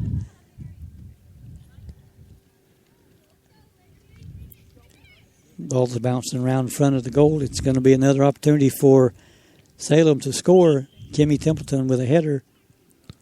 And called a foul. They called a foul on Jordan Lanier, I think. Might have been Jordan Lanier. And now we have other people getting ready to come in the game.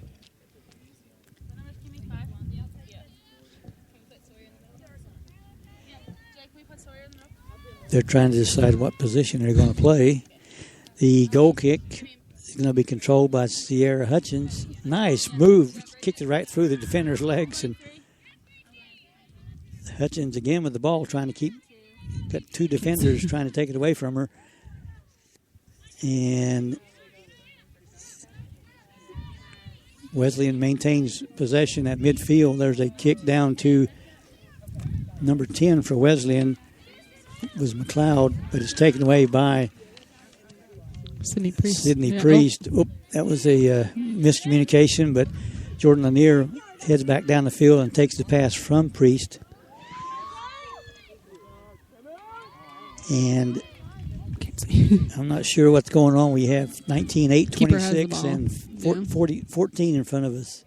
But the keeper did pick up the ball from Wesleyan, and she'll kick it back. A weak kick that's controlled by Salem. And Templeton kicks it in front of the goal. There's going to be offsides, I believe, called.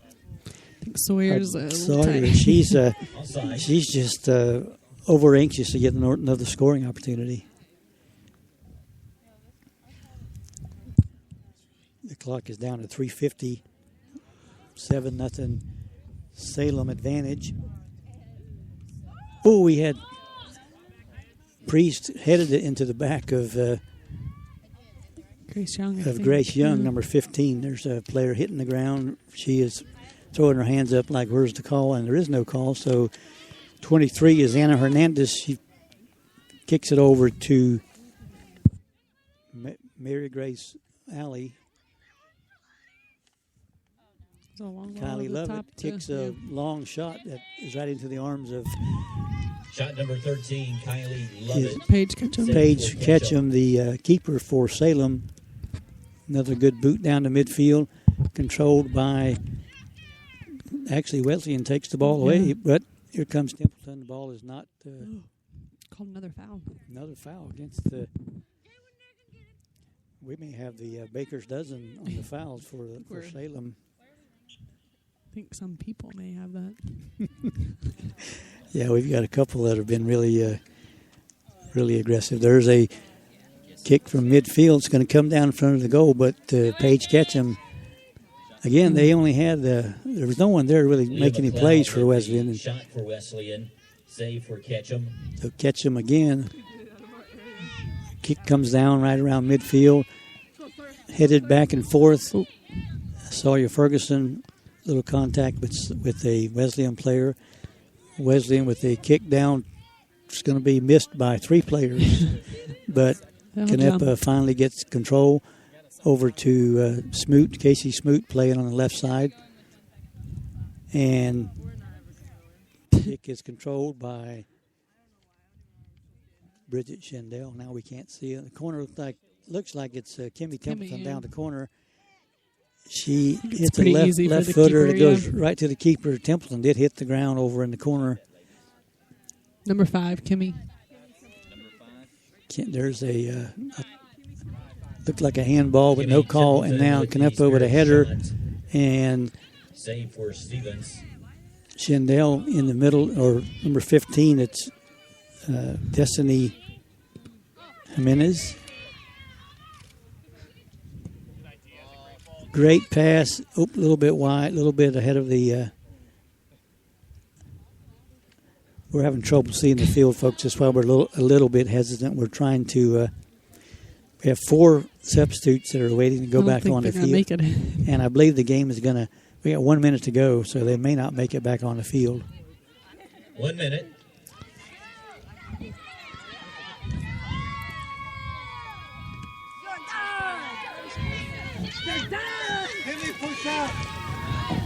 So we really don't see what's going on with the whole half the field blocked with the players.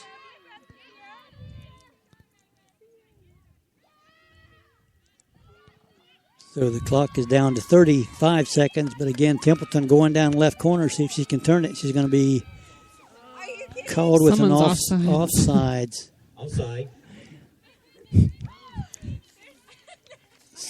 Clock is moving with 20 seconds. The substitutes are going to be called back to the bench. They won't be getting on the field. So the game is going to end with 12, 11. 10, now we're down to 10 seconds. 8, 7, 6, 5, 4, 3, 2, 1. So that's going to end the ball game for the Salem Spirits. Obviously, they're happy. They have earned an automatic berth to the NCAA Division III. The Spirits of Salem with a 7-0 win over the Wolves of Wesleyan. We got a player that's hurt for. She was already hurt. Yep, I think she might have jumped in the celebration, and it did not go well when she landed on the ground. We're going to get a word, hopefully, with Coach Callahan today before we go off the air. We're going to take a break for a couple commercials while we get the attention of the coach, and we will be back in about a minute.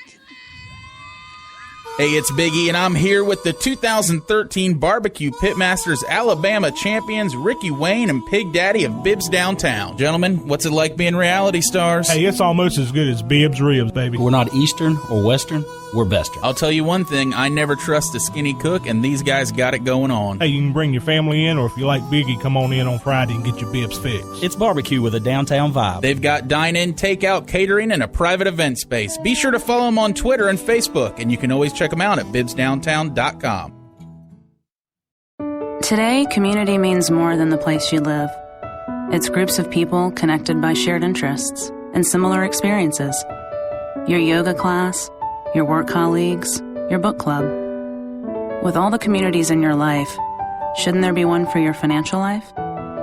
We're First Community, financial experts here to work with you on your personal, business, investments, and insurance needs. That's the power of community. Is your business going to die alone? Never meet the customers of its dreams? Just sit on the couch crying into a carton of ice cream while other businesses are out there thriving? New Expression can help. Without the right marketing, you're a wallflower. Without a great website, you're not going to turn heads. And without social media, you don't even have a friend to tell people what a great personality you have. New Expression can give your business a total brand makeover and get you out there, attracting customers. It used to be about who had the biggest ad in the phone book. Today, customers hit the web to locate and research before they call. If Google isn't steering customers to your site or they're not impressed by what they see, you're missing out. New Expression does web design and can provide a free analysis to see how your site stacks up against the competition. Don't have time to constantly update social media? Want cool custom apps and graphics? New Expression can help there too. From print design to mobile marketing to online presence to brand identity, New Expression can help you express yourself. Find out more at nuexpression.com.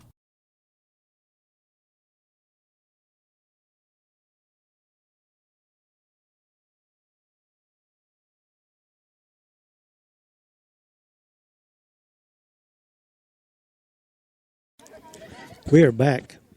Sarah, we're back live on the air, coming to you from Winston-Salem, North Carolina, yes, home of the Great South Athletic Conference women's soccer champions, the Salem Spirits. And they will be heading off to play in the NCAA Division III Women's National Championship. After the seedings come out on Monday, they'll know who they're going to be playing, and they're going to know where they're going to be playing. But in the meantime, we're going to try to get a word with the coach and the player. But we have some stats I want to go over, and obviously, just as it was yesterday, it's the stats kind of tell the story of a one-sided soccer game. The Salem had 26 shots compared to only 5 for Wesleyan, and corner kicks it was 9 for Salem to none. And we were joking about the fouls and. Man, it was a total of 29 fouls called in the ball game, 12 against Wesleyan and 17 against Salem. And there was 2 or 3 Salem players that were really aggressive today, and I know they and they may have to be that way when they get to the national tournament. But again, it was a slow start for the Spirits. You and I were kind of waiting for something to happen, and like the same as was yesterday, we didn't come out of the gate with a lot of the killer instinct, I think you say. But it's something about when they score one goal, they're not going to let up after that. And once we got that one ball in the net, it was like, we can do this. The confidence is there. And, and the unlikely scoring 2 goals, Casey McDaniel. I mean, you know, who would have thought that? I think she said she had 1 goal coming in yesterday for the season. Yep.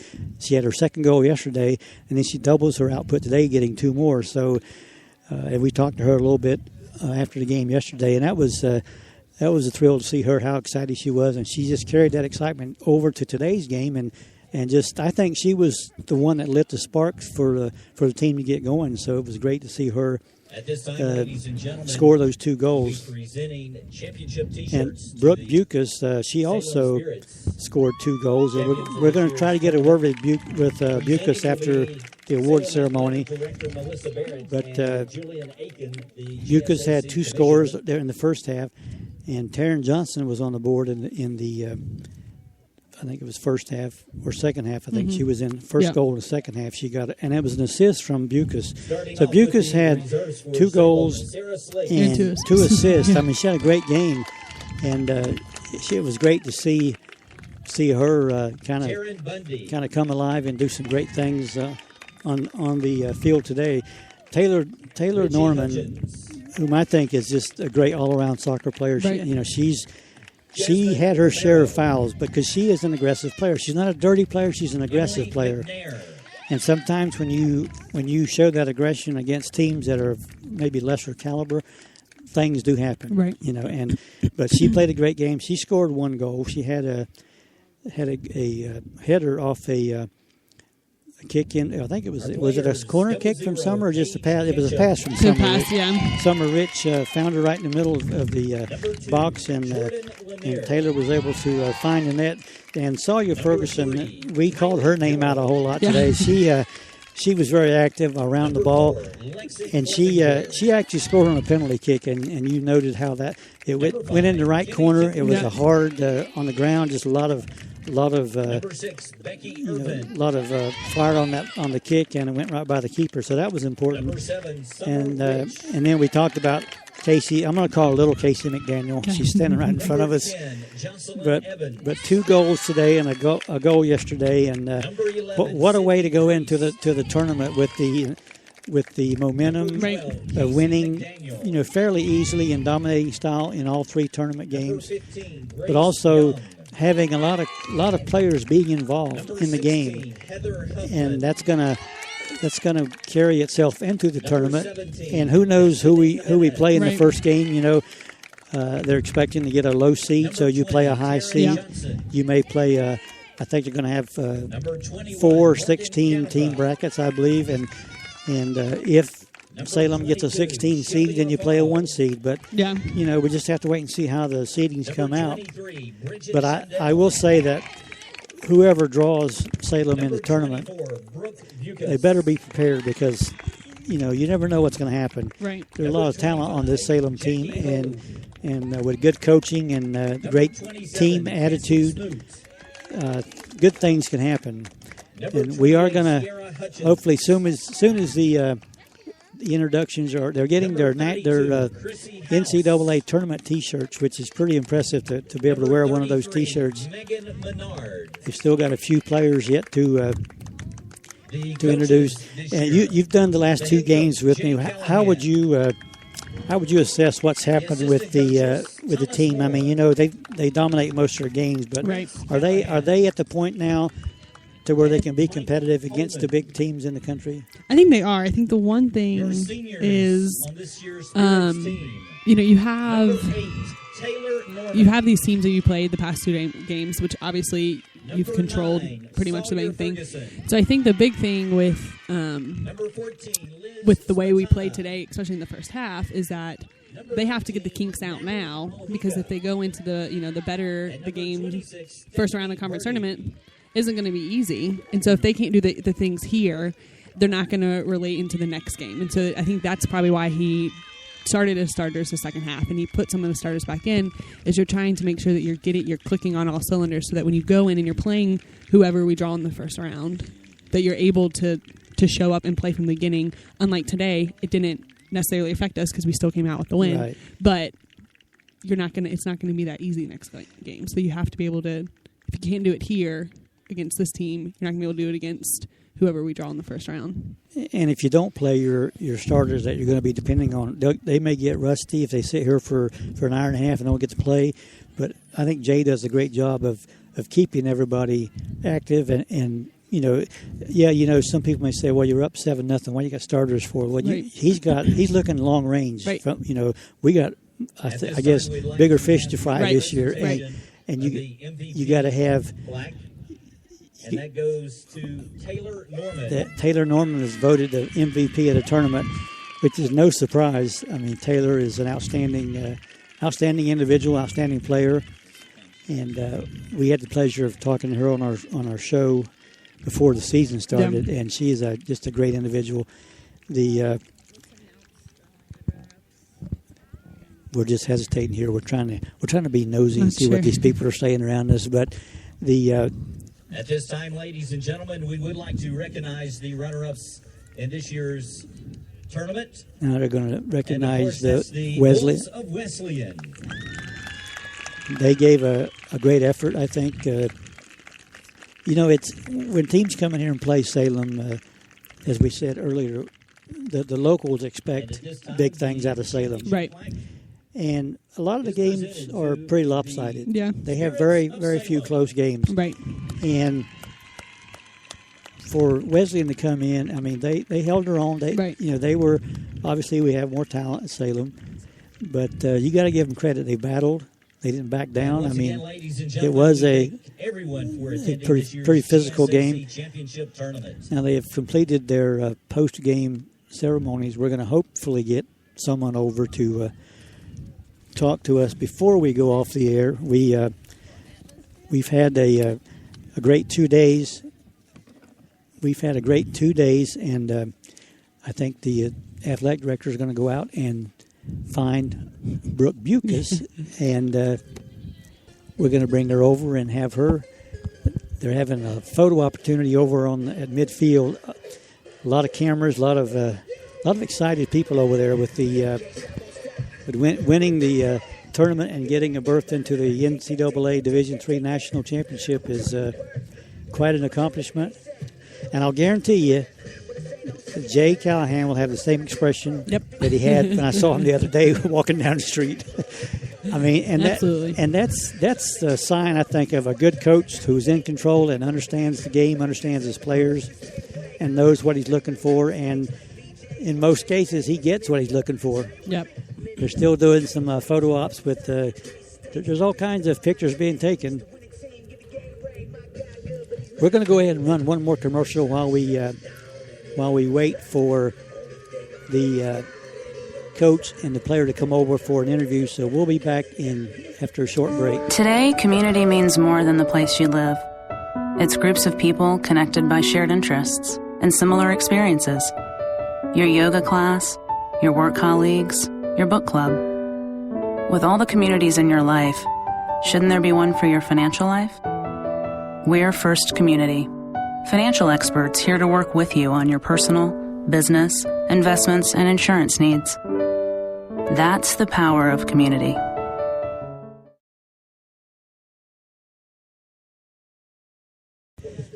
And we are back waiting for the post-game ceremonies to conclude. I can understand the excitement of winning a conference tournament and being invited to the national tournament. It's going to be a great time for the Salem Spirits, wherever they may end up. Taylor Norman is getting her most valuable player award. Has been turned into the scorer's table. Once again, a set of car keys is on the scorer's table. We're still waiting for the post-game interview. The team has received their championship trophy, their plaques, and Taylor Norman was voted the most valuable player in the tournament, which is certainly no surprise to anyone, knowing the skill level that Taylor plays soccer. Right. You know she's one of the best around here, and looks like Brooke Bucas is headed over here to talk to us, and hopefully Coach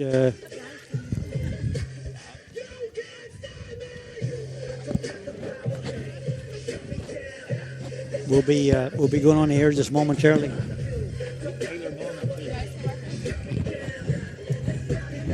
Brooke is taking a seat in the booth. Brooke Bucas, can you hear me? Yes, I can. And we can hear you. Now, you're a local girl. Yes. I think I was introduced to you by Cameron Hutchins. You know Cameron Hutchins, right? Yes. And you went to which high school? Reagan. Okay. Their boys won a game in the tournament yesterday. Yeah, against East Forsyth, I believe. Now, I've watched you play 4 or 5 games, and this is the first game I really kind of paid attention to from the side. And I'm amazed at how you can start at midfield and have 3 defenders and beat them to the end of the field and have the ball right there. Do you realize how quick you get down the field? When I'm in the game and like I'm running for a ball, it's just sort of like, I don't know. I just think to myself, I have to get there first. So I do everything. I use every ounce of energy to get there first. Now, obviously, it was another dominating performance by Salem, but Sarah and I were commenting on the roughness of the game. Yeah. There was 29 fouls called, 17 against Salem and 12 against. Did that become aware to you that it was going to be a tough game? I mean. After once the second half started and we scored a couple more goals, and I think we really started dominating then. I think they sort of got frustrated, and they would take their frustrations out on us, and when they would do that, we would take it right back out on them. So. And I know even yesterday there was a shoving match between a couple of players. I guess when you get to the conference tournament and knowing what is at stake, everybody's pretty intense. Yeah, it's a big deal. Yeah. Everyone wants to win. Everyone does everything they can to win. I was making a comment, too, that it's almost unfair that Coach Callahan has so many great players. I mean, he goes to the bench and he puts players out there, and it's like they don't have a drop-off. Yeah, he always says we're a very deep team. You are. And now going into the NCAAs, I mean, you're going to find some real tough competition. Yeah. How are you going to approach the national tournament versus what you're doing here with this tournament and during the regular season? I think we're just going to go out there and play our game and just work the ball around, move it, and go out there. I mean, we have nothing to lose. We're going to go out there and play the way that we play, and hopefully we'll get good results. Well, if you play the game the way I've seen you play the last two months, I don't know who you're going to play, but they better be ready because Salem College will bring a great soccer team to the field. Yes. I want to wish you good luck. Thank Congratulations on being a part of a winning program, and you impressed me as a soccer player, and it was fun to watch you. So good luck in the tournament. We're going to have Taylor Norman come over for a word now. Thank you, Brooke. We appreciate you coming over. Taylor's going to take a seat in the broadcast booth, and Taylor Norman she's used to this. She was on the show. She was my introduction to Salem College soccer was Taylor Norman. I couldn't think of a better ambassador than Taylor Norman. Now, before we get to talking about all the good things, how many fouls did you have today? That's stupid. But it was not okay. But we were commenting there were 17 fouls called against Salem and 12 called against Wesleyan. There were some that were iffy. Yeah, but shouldn't have been called. Was the game as rough as that? A lot of contact. I mean, a lot of. I know that we saw a lot of times there was a lot of shoulder pushing and elbowing. Could you tell it had a lot at stake in this game that they wanted to maybe prove a point to you guys too? I think once we got a couple goals on them and they just started getting frustrated and just emotions started to kick in, and you get rougher. You want the ball. You're going to get physical. And so, like, when we see one of our teammates get hit, that gets us riled up, Like, we want to support our teammates whenever they get hit. Now, yesterday and again today, it took you guys a while to get going. And we commented about if we ever get one ball in the net, then the floodgates going to open. They do. But what caused the slow starts? I mean, obviously you're not intimidated because you're the best team in the conference. But what is it that you don't come out right out of the gate and just go after them? I think today people are nervous. It doesn't matter the team we play. It's a championship game. You're going to be nervous. You're going to want to, get out there and get going. So your first touch isn't going to be as good. And we settled down. like 25, 30 minutes in. And then when we started scoring, it just opened everything up for us. And also, I noticed they announced the most valuable player of the tournament, and it was Taylor Norman. Yeah. And they couldn't have picked a better person. Thank you. You're all over the field. I mean, it's fun to watch you. 1 minute you're over here, and the next minute you're over there, and you just play soccer really well. Thank you. And I've had fun watching your team play, and you in particular. And I want to wish you good luck in the NCAA tournaments. Thank you. You never know. You got to play the game. We do. And with the talent that you guys have, and the skill level, and the coaching, you can give anybody a run for the money, I think. Mm-hmm. So I want to wish you and your team good luck and congratulate you on a great career. Thank you. Because you are a senior. I am. Now, what are you going to do when you graduate? I'm not sure yet. I'm looking at different grad schools and to see if I want to pursue that or if I want to go into a job right out of school. Jobs are horrible. I don't want to go into the real world, but I have to. Once you get a job, you're done for life. You got to work forever. But again, congratulations and good luck. It's been fun. So, and good luck to you in the future once you graduate from Salem. Thank you very much. Thank you, Taylor Norman, most valuable player. Thanks. Now we're going to try to get a word with the head coach, but he is always hard to find. Do you see him anywhere? Yeah, he's over there. Sarah? Taylor.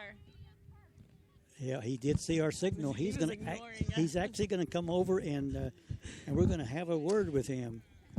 Finally, I think too, he was named Coach of the Year in the conference, I believe. Probably. Oh, there's 3 headsets? Yep. Coach Jay Callahan from the Salem College Spirits. Welcome to the broadcast booth. Thank you. This is a booth. Now, I'm gonna have problems with Sarah sitting. Why? You can't take me serious. You can't. Coach, we've had fun doing your games on the air, and particularly this tournament. I want to first of all say how impressed I am with how you coach. Okay, your team is a team.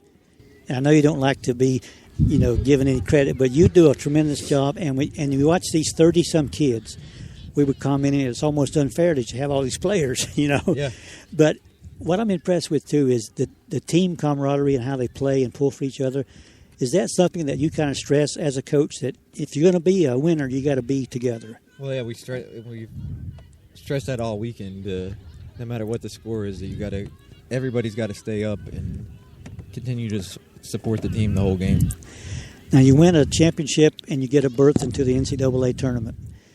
And you know how challenging those top teams in the country can be.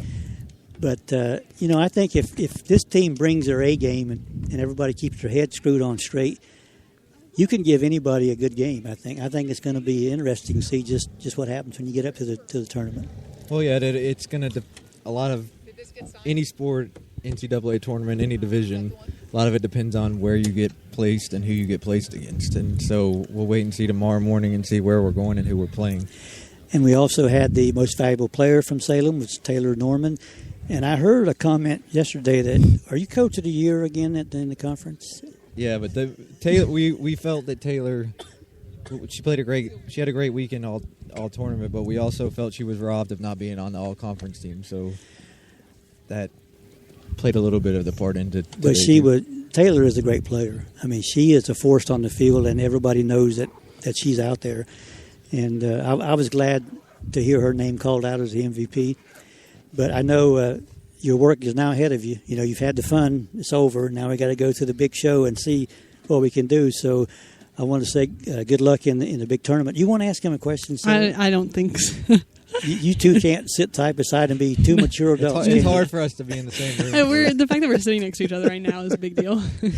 But thanks for letting us be a part of the program and broadcasting some of your games. And good luck in the national tournament. We're going to be rooting for you.